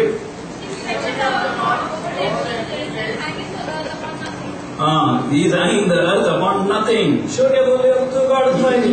It is hanging in space. శూన్య మండలం మీద భూమిని వేలాడదీశాడు. And then the earth is rotating. ನಂತರ ಭೂಮಿಯು ತಿರುಗುತ್ತಾ ಇದೆ, ಸುತ್ತು ಹಾಕುತ್ತಾ ಇದೆ. దీనికి మరొక విషయం, భూమి తిరుగుతుంది. Because the earth is rotating, there is day and night. ಭೂಮಿಯು ತಿರುಗುವುದರಿಂದಲೇ ನಮಗೆ ಹಗಲು ರಾತ್ರಿ ಇವೆ. భూమి తిరుగుతుంది కనుకనే పగలు రాత్రి అనేది వస్తున్నాయి. The scientist who found out was a believer called Copernicus. ಇದನ್ನು ಕಂಡು ಹಿಡಿದಂತವನು ವಿಜ್ಞಾನಿಯು, ವಿಶ್ವಾಸಿಯು ಕಾಪರ್ನಿಕಸ್ ಎನ್ನುವಂತವರು. ఒక విశ్వాసుడు కోపర్నికస్ అనేటువంటి వ్యక్తి. And Isaac Newton also was a believer. Isaac Newton ಅವರು ಕೂಡ ವಿಶ್ವಾಸಿಯಾಗಿ, ఐజాక్ న్యూటన్ కూడా తను విశ్వాసిగా ఉన్నాడు. Before Copernicus said, the Lord Jesus Christ said it. Copernicus ಅವರು ಹೇಳುವುದಕ್ಕಿಂತ ಮುಂಚೆ ಇದನ್ನು ಕರ್ತನಾದ ಯೇಸು ಕ್ರಿಸ್ತನು ಹೇಳಿದನು. కోపర్నికస్ చెప్పడానికంటే మునుపే ప్రభువు యేసుక్రీస్తు వారు ఈ విషయాన్ని గురించి చెప్పారు. Luke's Gospel, chapter 17, ಲೂಕನ ಸುವಾರ್ತೆ 17ನೇ ಅಧ್ಯಾಯ, లూకా సువార్త 17వ అధ్యాయము verses 34 to 36. 34ರಿಂದ 36. 34 నుండి 36 వరకు. I shall give you that night, there shall be two men in one bed, the one shall be naked, and the other shall be left. Two men shall be joined together, the one shall be naked, and the other left. Two men shall be in the field, the one shall be naked, and the other left. Yeah. Can you understand that when the Lord comes, ప్రభు వచ్చినప్పుడు ಕರ್ತನು ಬರುವಾಗ it is sleeping time in one place. ಭೂಮಿಯ ಒಂದು ಭಾಗದಲ್ಲಿ ಅದು ಮಲಗುವ ರಾತ್ರಿ ವೇಳೆ ఒక స్థలంలో ప్రజలు నిద్రపోతున్న సమయము. And also it is time to work in the field, morning time. ಉದಯ ಕಾಲದಲ್ಲಿ ಹೊಲದಲ್ಲಿ ಕೆಲಸ ಮಾಡುವಂತಹ ಸಮಯವು ಕೂಡ ಆಗಿರ್ತದೆ. అంతేకాదు ఉదయకాలం పనిచేసేటువంటి పొలంలో పనిచేసేటువంటి సమయం. It is the afternoon time, in the rest time, grinding the things and preparing things in the home by sisters. ಮಧ್ಯಾಹ್ನ ವೇಳೆಯಲ್ಲಿ ಸಹೋದರಿಯರು ಮನೆಯಲ್ಲಿ ಕೆಲಸಗಳ ಸಿದ್ಧತೆಗಳನ್ನು ಮಾಡಿಕೊಳ್ಳುವಾಗ, తిరగలి విసిరేటువంటి సమయము, మధ్యాహ్న సమయంలో, ఖాళీ సమయంలో సహోదరులు వారు విశ్రాంతి తీసుకొనొచ్చు. ఈ యొక్క తిరగలి విసిరే సమయం. When the Lord said, people would have laughed at it. ಇದು ಕರ್ತನು ಹೇಳಿದಾಗ ಜನರು ಅಪಹಾಸ್ಯ ಮಾಡಿರಬಹುದು. ప్రభు ఈ మాట చెప్పినప్పుడు ప్రజలు ఆయన చూసి మరి నవ్వుతూ వచ్చుంటారు. When the Lord comes, how can it be morning, evening as well as night? ದೇವರು ಬರುವ ಸಮಯದಲ್ಲಿ ಆ ಒಂದೇ ಸಮಯ ರಾತ್ರಿಯು ಹಗಲು ಮಧ್ಯಾಹ್ನ ಹೇಗಿರಬಹುದು? ప్రభు వచ్చినప్పుడు పగలు రాత్రి మధ్యాహ్నం ఏ రీతిగా ఉంటుంది? Exactly as science found out later. ನಂತರ ವಿಜ್ಞಾನವು ಕಂಡು ಹಿಡಿದಂತೆ, తర్వాత మరి సైన్స్ పరిజ్ఞానం తెలుసుకున్నటువంటి విషయం ఏంటంటే, Because the earth is rotating, ಭೂಮಿಯು ತಿರುಗುವುದರಿಂದ భూమి తిరుగుతున్నది కనుక Australia morning, India noon, America night. ಆಸ್ಟ್ರೇಲಿಯಾದಲ್ಲಿ ಬೆಳಗಿನ ಸಮಯ, ಇಂಡಿಯಾದಲ್ಲಿ ಮಧ್ಯಾಹ್ನ ಸಮಯ, ಅಮೆರಿಕಾದಲ್ಲಿ ರಾತ್ರಿ ಕಾಲ ಸಮಯ. ఆస్ట్రేలియాలో ఉదయకాలము, ఇండియాలో మధ్యాహ్న కాలము, అమెరికాలో రాత్రి కాలం. And this is how science has to completely agree with God's word, though the statements are made thousands of years ago. ಸಾವಿರಾರು ವರ್ಷಗಳ ಹಿಂದೆ ಪರಿಶುದ್ಧ ಗ್ರಂಥದಲ್ಲಿ ಈ ವಾಕ್ಯಗಳು ಲಿಖಿತವಾದರೂ ಕೂಡ ವಿಜ್ಞಾನವು ಸಂಪೂರ್ಣವಾಗಿ ಪರಿಶುದ್ಧ ಗ್ರಂಥ ವಾಕ್ಯದೊಂದಿಗೆ ಒಪ್ಪಿಕೊಳ್ಳಲೇಬೇಕು. బైబిల్ గ్రంథంలో ఉన్న విషయంలో అనేక సంవత్సరాల క్రితం రాయబడినప్పటికీ కూడా సైన్స్ పరిజ్ఞానం అనేది బైబిల్ తో పాటు ఏకీభవించవలసిందే. And one more thing I want to touch and then close, because to tell many more things there is no time. ಇನ್ನೊಂದು ವಿಷಯವನ್ನು ಹೇಳಿ ಮುಗಿಸಲು ಬಯಸುತ್ತೇನೆ, ಸಮಯಾವಕಾಶವಿಲ್ಲ. మరొక విషయము నేను మీకు టచ్ చేసి నేను ముగిస్తాను, ఎందుకనగా చెప్పడానికి సమయం లేదు. According to scientists, the earth should be billions of years old. ವಿಜ್ಞಾನಿಗಳ ಪ್ರಕಾರ ಕೆಲವು ಸಾವಿರ ಕೋಟ್ಯಾಂತರ ವರ್ಷಗಳ ಹಳೆಯದಾಗಿ ಭೂಮಿ ಇರಬೇಕು. సైన్స్ ప్రకారము భూమి అన్నది బిలియన్ సంవత్సరాలకు పూర్వమే ఉండినటువంటిది. According to the Holy Bible, it is less than 10,000 years. ಆದರೆ ಪರಿಶುದ್ಧ ಗ್ರಂಥಾನುಸಾರವಾಗಿ ನೋಡುವಾಗ ಭೂಮಿಯು ಕೇವಲ 10,000 ವರ್ಷ ಪ್ರಾಯದ್ದು. బైబిల్ గ్రంథం ప్రకారం చూస్తే 10,000 సంవత్సరాల కంటే కూడా తక్కువ వయసు కలిగినటువంటిది. And why the scientists say the earth is billions of years old? ಯಾಕೆ ವಿಜ್ಞಾನಿಗಳು ಭೂಲೋಕವು ಬಿಲಿಯನ್ ವರ್ಷಗಳಿಗಿಂತ ಹಳೆಯದೆಂಬುದಾಗಿ ಹೇಳ್ತಾ ಇದ್ದಾರೆ? శాస్త్రవేత్తలు ఎందుకు భూమి బిలియన్ సంవత్సరాల మునిపే ఉన్నది అని చెప్తుంటారు? You don't want to hear science. If you are feeling sleepy, I'll go to something else. You can hear, no? ನಿಮಗೆ ವಿಜ್ಞಾನಗಳಿಗೆ ಆಸಕ್ತಿ ಇಲ್ಲದಿದ್ದರೆ ಬೇರೆ ವಿಷಯವನ್ನು ಹೇಳುತ್ತೇನೆ. I know you are good people. నాకు తెలుసు మీరు చాలా మంచివారని. సైన్స్ వినడానికి ఆసక్తి లేకపోతే వేరే అంశం చూద్దాం. అయితే మీరు మంచివారని తెలుసు. And now we are talking about scientists finding the age of the earth through fossils and also through rocks.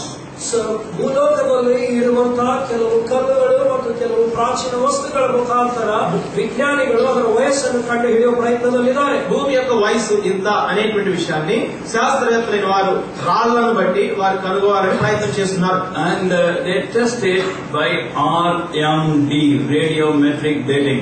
RMD పద్ధతిಯಲ್ಲಿ ಇದನ್ನು ಅವರು పరిశీలిಸುತ್ತಾರೆ. RMD పద్ధతి ద్వారా రేడియోమెట్రిక్ డేటింగ్ దాని ద్వారా వారు పరిశోధన చేస్తున్నారు. And that showed that Earth must be at least many billions of years old. ಆ ಒಂದು ಪದ್ಧತಿಯ ಮುಖಾಂತರ ಭೂಲೋಕವು ಬಿಲಿಯನ್ ವರ್ಷಗಳಿಗಿಂತ ಹಳೆಯದೆಂಬುದಾಗಿ ಅವರು ಕಂಡು ಹಿಡಿದರು. అది వారికి చూపిస్తున్న విషయం ఏమనగా భూమి అనేది అనేక బిలియన్ సంవత్సరములకు మునిపే ఉన్నటువంటిది. A few years ago they tested a rock from volcano in Japan. ಕೇವಲ ಕೆಲವೇ ವರ್ಷಗಳ ಹಿಂದೆ ಜಪಾನ್ ನಲ್ಲಿ ಒಂದು ಜ್ವಾಲಾಮುಖಿಯಿಂದ ಬರುವಂತಹ ಕಲ್ಲನ್ನು ಅವರು ಪರಿಶೀಲಿಸಿದರು. కొన్ని సంవత్సరాల మునిపే జపాన్ దేశమునందు ఒక వాల్కనో నుండి వచ్చినటువంటి ఒక రాతిని వారు కనుగొన్నారు. And the RMD stated, ಅಲ್ಲಿ RMD పద్ధతిಯ ప్రకార ఆ RMD ప్రకారము, and it said it was 5 million years old. ಅದು ಕೇವಲ 5 ಮಿಲಿಯನ್ ವರ್ಷಗಳ ಹಳೆಯದೆಂಬುದಾಗಿ భూమి ತೋರ್ಪಡಿಸುತ್ತದೆ. యొక్క వయసు 5 మిలియన్ సంవత్సరాలు అని చెప్పారు. But actually it was 200 years old. ಆದರೆ ನಿಜವಾಗಿ ನೋಡಿದರೆ ಕೇವಲ 200 ವರ್ಷಗಳ ಹಳೆಯದು. కానీ నిజానికి చూస్తే 200 సంవత్సరముల మిలియన్ సంవత్సరముల మునుపు భూమి ఉన్నది. RMD failed. RMD nowadays nobody accepts because it is wrong. RMD ಅಂದ್ರೆ ಇದನ್ನ ಯಾರು ಒಪ್ಪುವುದಿಲ್ಲ, ಯಾಕೆಂದ್ರೆ ಅದು ತಪ್ಪಾದ ಉತ್ತರಗಳನ್ನು ನೀಡುತ್ತಿದೆ. RMD తప్పిపోయింది. RMD ఈ దినములు ఎవరు కూడా నమ్మటం లేదు. In one of our youth camp, a brother was a doctorate in studies of rocks. He said RMD is useless. ಇದೇ ರೀತಿಯಾದ ಒಂದು ಯವನಸ್ಥರ ಕೂಟದಲ್ಲಿ ಡಾಕ್ಟರೇಟ್ ಪಡೆದಿರುವಂತಹ ಒಬ್ಬ ಹಿರಿಯರು ಹೇಳಿದರು RMD ಅನ್ನೋದು ವ್ಯರ್ಥವಾದದ್ದು. RMD లో డాక్టరేట్ పొందినటువంటి ఒక సహోదరుడు ఒక యూత్ క్యాంప్ లో ఇది చెప్పాడు, RMD అనేది ఉపయోగం లేనిది.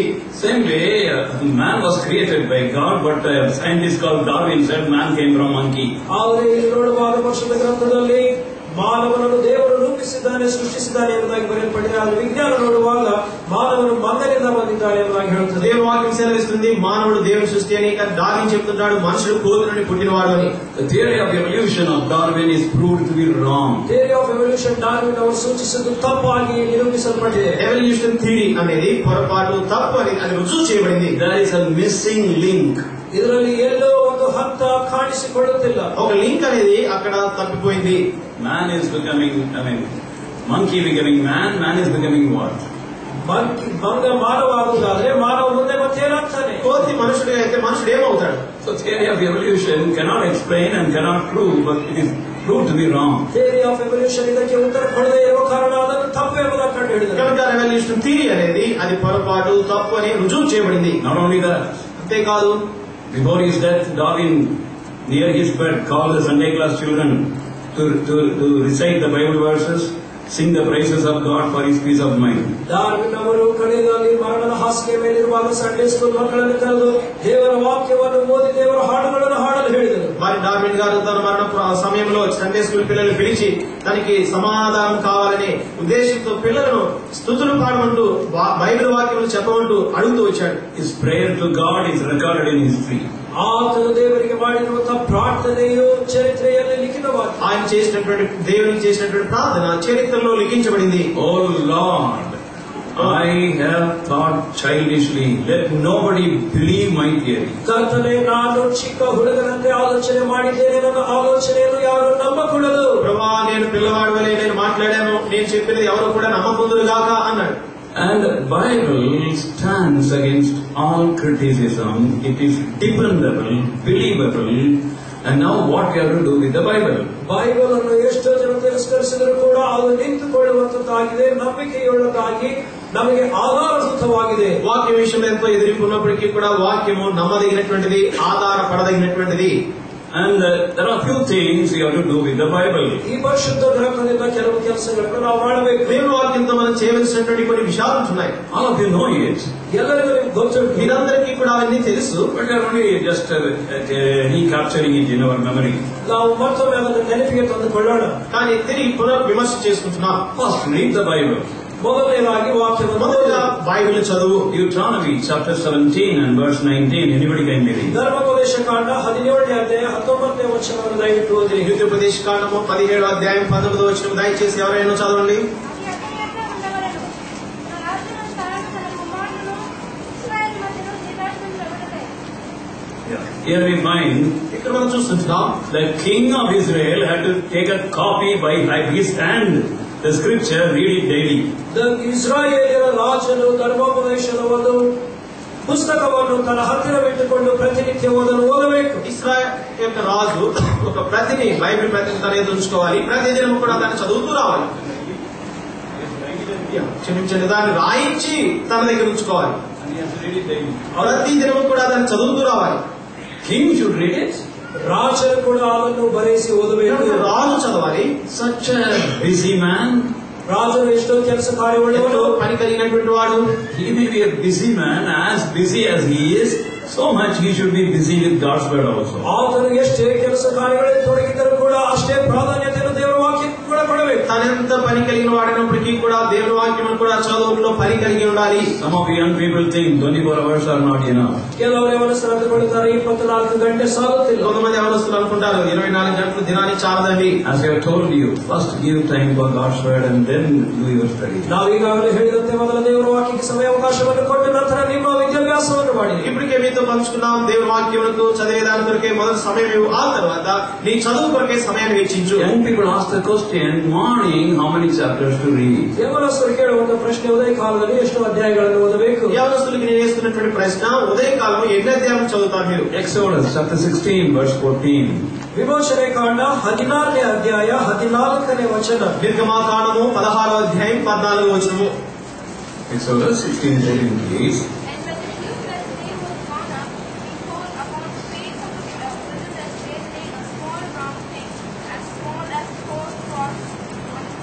Here we read about manna.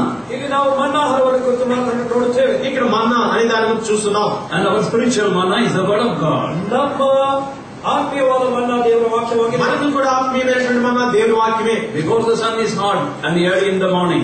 ఉదయ కాలದಲ್ಲಿ సూర్యನ ಬಿಸಿಲು ತಾಕುವುದಕ್ಕಿಂತ ಮುಂಚೆ, సూర్యోదయం కలగక మునిపే వేకోనే. And then we read a small round portion.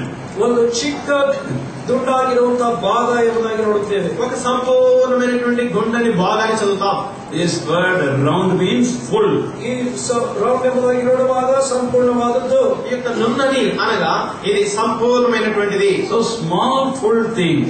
ఈ ಒಂದು ಚಿಕ್ಕ సంపూర్ణమైనటువంటిది ఒక చిన్న విషయం. And that is one chapter in the morning. ಅದು ఉదయ కాలంలో ಒಂದು అధ్యాయ. అదే ఉదయకాలము మనం చదవలసినటువంటి ఒక అధ్యాయం అయి ఉంటుంది. Not one verse, 4 verses, not the calendar verse. ಒಂದು ವಾಕ್ಯ, 4 ವಾಕ್ಯ ಅಥವಾ ಕ್ಯಾಲೆಂಡರ್ ಅಲ್ಲಿ ಬರೆಯಲ್ಪಟ್ಟಿರುವಂತಹ ವಾಕ್ಯವಲ್ಲ. వచనం 4 వచనాలు లేదా క్యాలెండర్ లో ఉన్నటువంటి వచనం అది మాత్రమే కాదు. Genesis to Revelation, every day one chapter in the morning, asking God to speak. ಆದಿಕಾಂಡ ಮೊದಲುಗೊಂಡು ಪ್ರಕಟಣೆವರೆಗೆ ದಿನಾಲು ಪ್ರತಿದಿನ ಉದಯ ಕಾಲದಲ್ಲಿ ಒಂದು ಅಧ್ಯಾಯ ದೇವರೇ ನನ್ನೊಂದಿಗೆ ಮಾತನಾಡಲು ಪ್ರಾರ್ಥಿಸುತ್ತಾ. ఆదికాండం నుండి ప్రకటన గ్రంథం వరకు ప్రభువా నీ వాక్యం ద్వారా నాతో మాట్లాడాలని ప్రభువుని అడుగుతూ రావాలి. After reading, we don't close it. ನಾವು ಅದನ್ನು ಓದಿದ ಕೂಡಲೇ ಮುಚ್ಚಿ ಹಾಕುವುದಲ್ಲ. చదివిన వెంబడి వెంటనే మూసివేయవద్దు. Or we don't even study it. ಅದನ್ನು ಧ್ಯಾನಿಸು. కానీ దాన్ని మనం ధ్యానించడానికి ఇష్టపడము.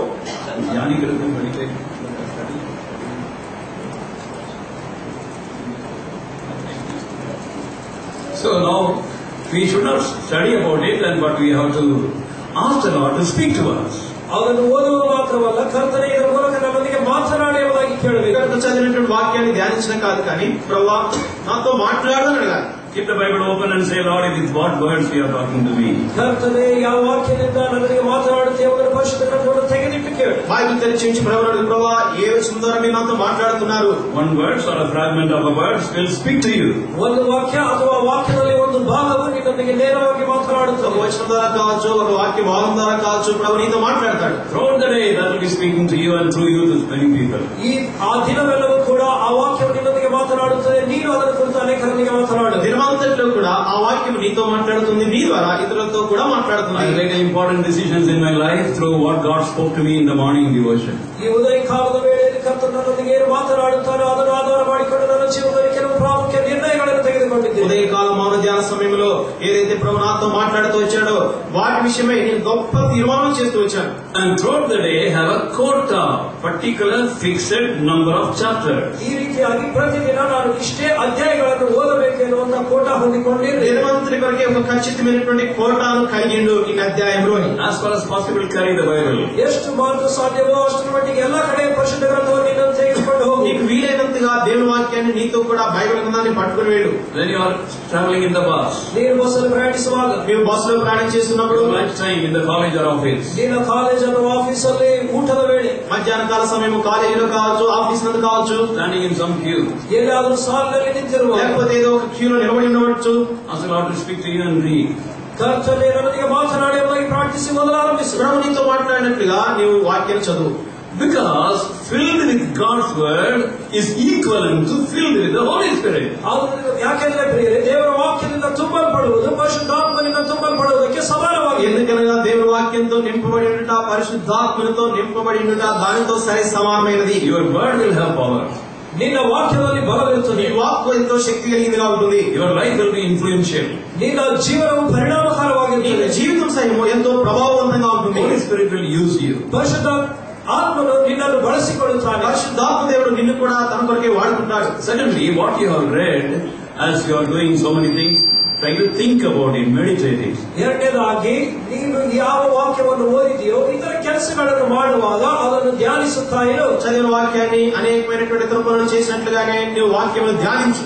Idle mind is the devil's workshop. ಖಾಲಿಯಾಗಿರುವಂತಹ ತಲೆಯು ಸೈತಾನನ ಕಾರ್ಯಾಗಾರವಾಗಿರುತ್ತದೆ. ఖాళీగా ఉండేటువంటి ఆ యొక్క మనసు శత్రువుకి కర్మాగారముగా ఉంటుంది. So don't allow your mind to wander here and there. Think about what you have been reading. ಆದ್ದರಿಂದ ನಿನ್ನ ಮನಸ್ಸನ್ನು ಚಂಚಲಗೊಳಿಸದೆ ನೀನು ಯಾವುದನ್ನು ಓದಿದೆಯೋ ಅದನ್ನು ಧ್ಯಾನಿಸು. ఇక్కడ అక్కడ నీ మనసు చంచలంగా సంచరించేదానికి అనుమతించుకు. ఏదైతే చదివినావో దానిని ధ్యానించు. Psalm 119 verse 97. ಕೀರ್ತನೆ 119:97 ವಚನ. 119వ కీర్తన 97వ వచనము. Psalm 119 verse 97.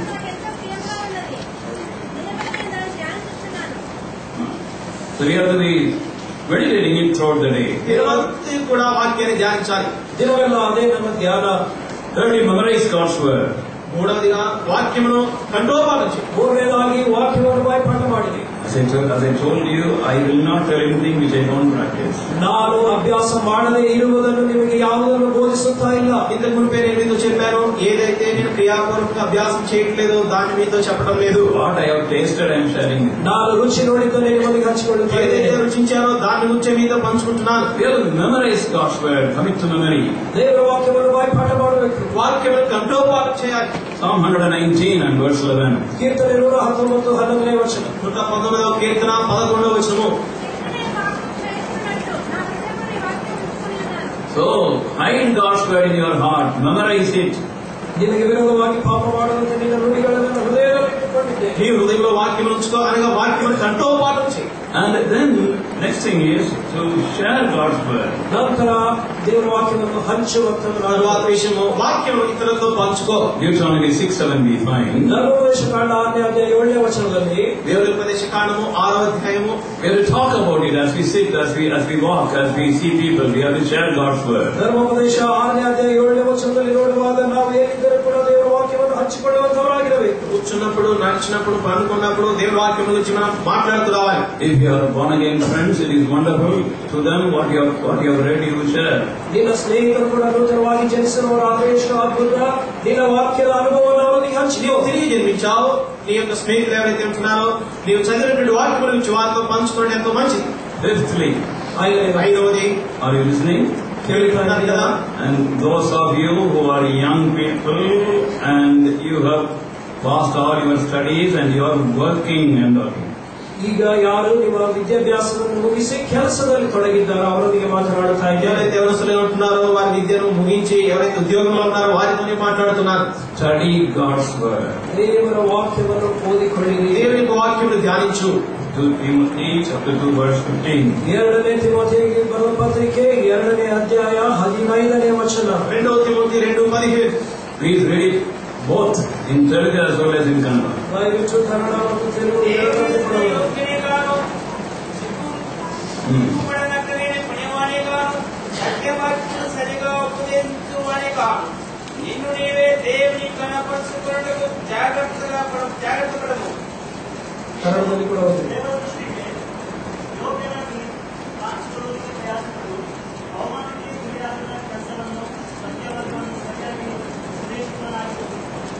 వాక్యం నిలకడగా ఉంది.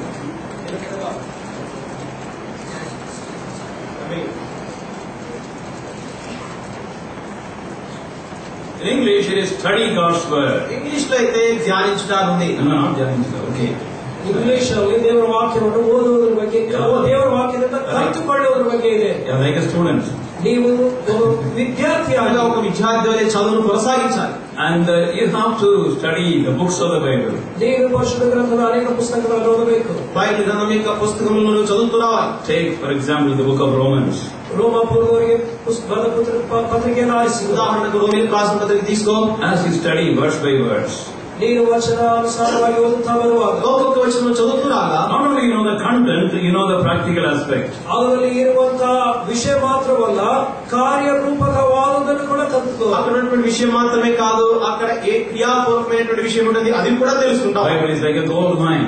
ಪರಿಶುದ್ಧ గ్రంథము ಬಂಗಾರದ ಗಣಿ. బైబిల్ గ్రంథము బంగారు గని వంటిది. You have to go deep into it and then dig out the treasures. ನೀನು ಅದರಲ್ಲಿ ಆಳವಾಗಿ ಹೋಗುವುದಾದರೆ ಇನ್ನೂ ಹೆಚ್ಚಿನ ಸಮೃದ್ಧಿ ಐಶ್ವರ್ಯವನ್ನು ಪಡೆದುಕೊಳ್ಳಿ. లోతుగా ఎంతగా అయితే తవ్వుతావో అంతగా అధికమైన ఐశ్వర్యాన్ని బయటికి తీస్తావు. Character study. ಗುಣಲಕ್ಷಣಗಳ ಓದುವಿಕೆ. కనుక వ్యక్తిత్వమైనటువంటి ధ్యానం. And study about Elijah, study about Moses, study about Paul. ఎలీషాను గురించి ఓదు, పౌలును గురించి ఓదు, మోషేను గురించి ఓదు. ఎలీషాను గురించి, మోషేను గురించి, పౌలును గురించి, వారికి వ్యక్తిత్వాన్ని గురించి ధ్యానించు. Doctrinal study. Doctrinal, సిద్ధాంతಗಳನ್ನು ఓదు. సిద్ధాంతపరమైనటువంటి వాటి గురించి నువ్వు ధ్యానించు. About the Holy Spirit. పరిశుద్ధాత్మను గురించి ధ్యానిస్తు. పరిశుద్ధాత్మ గురించి నువ్వు ధ్యానించు. About the New Testament church. ಹೊಸ ಒಡಂಬಡಿಕೆ ಸಭೆಯನ್ನು ಗುరించి ಧ್ಯಾನಿಸು. ಹೊಸ ನಿబంధన సంఘము అనగా ఏమిటి దాని గురించి ధ్యానించు. There is a book about the Holy Spirit. పరిశుద్ధాత్మను గురించి ఒక పుస్తకం ಇದೆ. మరి ఇక్కడ మరి పుస్తకాలలో పరిశుద్ధాత్మ ఆయన పని ప్రాముఖ్యత పుస్తకం ఉంటుంది. And the moment you are born again, you have sevenfold enablement of the Holy Spirit also. ನೀನು ನೂತನವಾಗಿ ಹುಟ್ಟಿದ ಕ್ಷಣದಿಂದಲೇ 7 ಪಟ್ಟು ಆಶೀರ್ವಾದ ಪರಿಶುದ್ಧಾತ್ಮನಿಂದ ಇದೆ. స్త్రీ జన్మించిన వెంటనే మనుషుని 7 పరిశుద్ధాత్మ యొక్క సామర్థ్యము నీవు పొంది ఉంటున్నావు. If possible, get the book and read it. It is not for book sale, it is to help you. ಇದು ದಯವಿಟ್ಟು ಸಾಧ್ಯವಾದರೆ ಕೊಂಡುಕೊಂಡು ಓದ್ರಿ. ಸೇಲ್ಸ್ ಹೆಚ್ಚಿಗೆ ಮಾಡುವುದಕ್ಕಲ್ಲ, ನಿಮ್ಮ ಆತ್ಮೀಯ ಅನುಭವಕ್ಕಾಗಿ ಹೇಳ್ತಾ అది సేల్ కొరకు వచ్చింది కాదు. నీకు వీలైతే దాన్ని తీసుకుని దాన్ని నియంత్రించుకొని చదువు. And you have to obey God's word. ದೇವರ ವಾಕ್ಯಕ್ಕೆ ವಿಧೇಯನಾಗಿರಬೇಕು. తిరిగి దేవుడి వాక్యానికి విధేయత చూపాలి. God will not reveal His close thoughts to us if we don't have a mind to obey.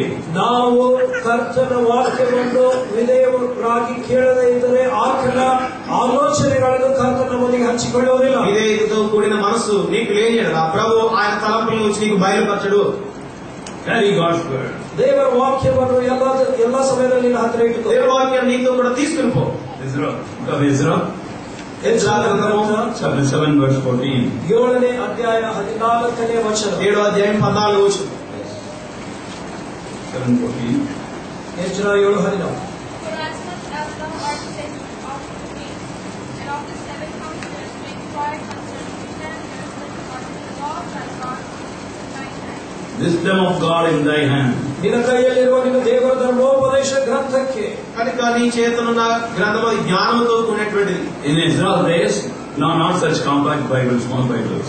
ಎಜ್ರನ ಕಾಲದಲ್ಲಿ ಈ ರೀತಿಯಾದಂತಹ ಚಿಕ್ಕ ಚಿಕ್ಕ ಪರಿಶುದ್ಧ ಗ್ರಂಥಗಳಿರಲಿಲ್ಲ. ఆ చేతిలో ఇంకా చిన్న చిన్న బైబిల్ కాదు కలిగి ఉన్నది ఆయన. And he had the 5 books of Moses written on parchments. They are very heavy. ಆತನ ಕೈಯಲ್ಲಿ ಮೋಶೆಯ ಧರ್ಮಶಾಸ್ತ್ರದ 5 ಪುಸ್ತಕಗಳು ದೊಡ್ಡವಾಗಿ ಎಲೆಗಳ ಮೇಲೆ ಬರೆಯಲ್ಪಟ್ಟಿದ್ದವಾಗಿದ್ದವು. తన చేతిలో ఉన్నటువంటి మోషే రాసినటువంటి 5 మొదటి పుస్తకములు అవి మరి చర్మపు చుట్టలపై రాయబడినటువంటివి. And he had to carry it.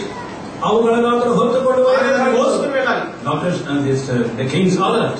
ಅದನ್ನು ರಾಜನು ನೋಡಿದನು. ఆ విషయాన్ని రాజు చూచాడు. And he said, the wisdom of God in your hand you are carrying with such a great respect and difficulty. ನಿನ್ನ ಕೈಯಲ್ಲಿ ದೇವರ ಜ್ಞಾನವನ್ನು ಎಷ್ಟು ಜಾಗೃತತೆಯಿಂದ ನೀನು ತೆಗೆದುಕೊಂಡು ಹೋಗುತ್ತಾನೆ అన్నాడు. నీ చేతనటువంటి ధర్మశాస్త్రము దేవుని యొక్క జ్ఞానం అంటున్నాడు.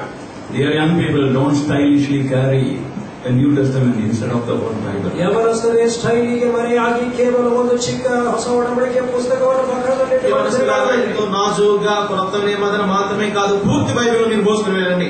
And if you carry the Bible will carry you. It is a great testimony. It's a great blessing for you, blessing for others. ನೀನು ವಾಕ್ಯವನ್ನು ಹೊತ್ತುಕೊಂಡು ಹೋಗುವುದಾದರೆ ವಾಕ್ಯವು ನಿನ್ನನ್ನು ಹೊತ್ತುಕೊಂಡು ಹೋಗುತ್ತದೆ. ಇದು ನಿನಗೆ ದೊಡ್ಡ ಆಶೀರ್ವಾದಕರವಾಗಿರುತ್ತದೆ. బైబిల్ను మోసుకుని వెళ్తే బైబిల్ నిన్ను మోసుకుని వెళుతుంది. అది నీకు ఆశీర్వాదకరంగా ఉంటుంది. నీ ద్వారా ఇతరులకు కూడా ఆశీర్వాదకరంగా ఉంటుంది. ಪ್ರಾರ್ಥಿಸಿಕೊಂಡು ప్రార్థన చేసుకుంటాం. Heavenly Father, we commit thy precious word into thy loving hand. ಪ್ರೀತಿಯ ಪರಲೋಕದಲ್ಲಿರುವಂತಹ ತಂದೆ, ನಿನ್ನ ಪರಿಶುದ್ಧವಾದ ವಾಕ್ಯವನ್ನು ನಿನ್ನ ಕೈಗೆ ಒಪ್ಪಿಸುತ್ತೇವೆ. Water it in the young hearts and preserve it that it bring forth fruit. ಕರ್ತನೇ, ಯವನ ಹೃದಯಗಳಲ್ಲಿ ಅದನ್ನು ಬಚ್ಚಿಟ್ಟು ಮುಂದಿನ ಕಾಲದಲ್ಲಿ ಒಳ್ಳೆ ಫಲವನ್ನು ಉಂಟು ಮಾಡು. As you go for discussion, Lord be with us. ಚರ್ಚೆಗಾಗಿ ನಾವು ಹೋಗುವಾಗ ನಮ್ಮೊಂದಿಗಿರು. And we may meet with thee in the discussion group. And Lord, those who are not born again may be born again. Those who are backslidden may come back to thee. ಚರ್ಚೆ ಗುಂಪಿನಲ್ಲಿ ಕೂಡ ಕರ್ತನೇ ನಿನ್ನೊಂದಿಗೆ ಸಹವಾಸವುಳ್ಳವರಾಗಿರುವಂತೆ ನೂತನಾಗಿ ಹುಟ್ಟದೇ ಇರುವವರು ಈ ಸಮಯದಲ್ಲಿ ಹುಟ್ಟುವಂತೆ ಕೃಪೆ ತೋರು. Give thee all the glory, pray with thanksgiving in the exalted name of our Lord and Savior Jesus Christ. ನಿನಗೆ ಸಕಲ ಮಹಿಮೆಯ ಘನತೆಯನ್ನು ಸಮರ್ಪಿಸುತ್ತಾ ಎಷ್ಟು ಕೃತಜ್ಞ ಸ್ತುತಿಗಳೊಂದಿಗೆ ನಮ್ಮ ಕರ್ತನು ರಕ್ಷಕನಾಗಿರುವ ಯೇಸು ಕ್ರಿಸ್ತನ ನಾಮದಲ್ಲಿ ಬೇಡಿಕೊಳ್ಳುತ್ತೇವೆ ತಂದೆಯೇ.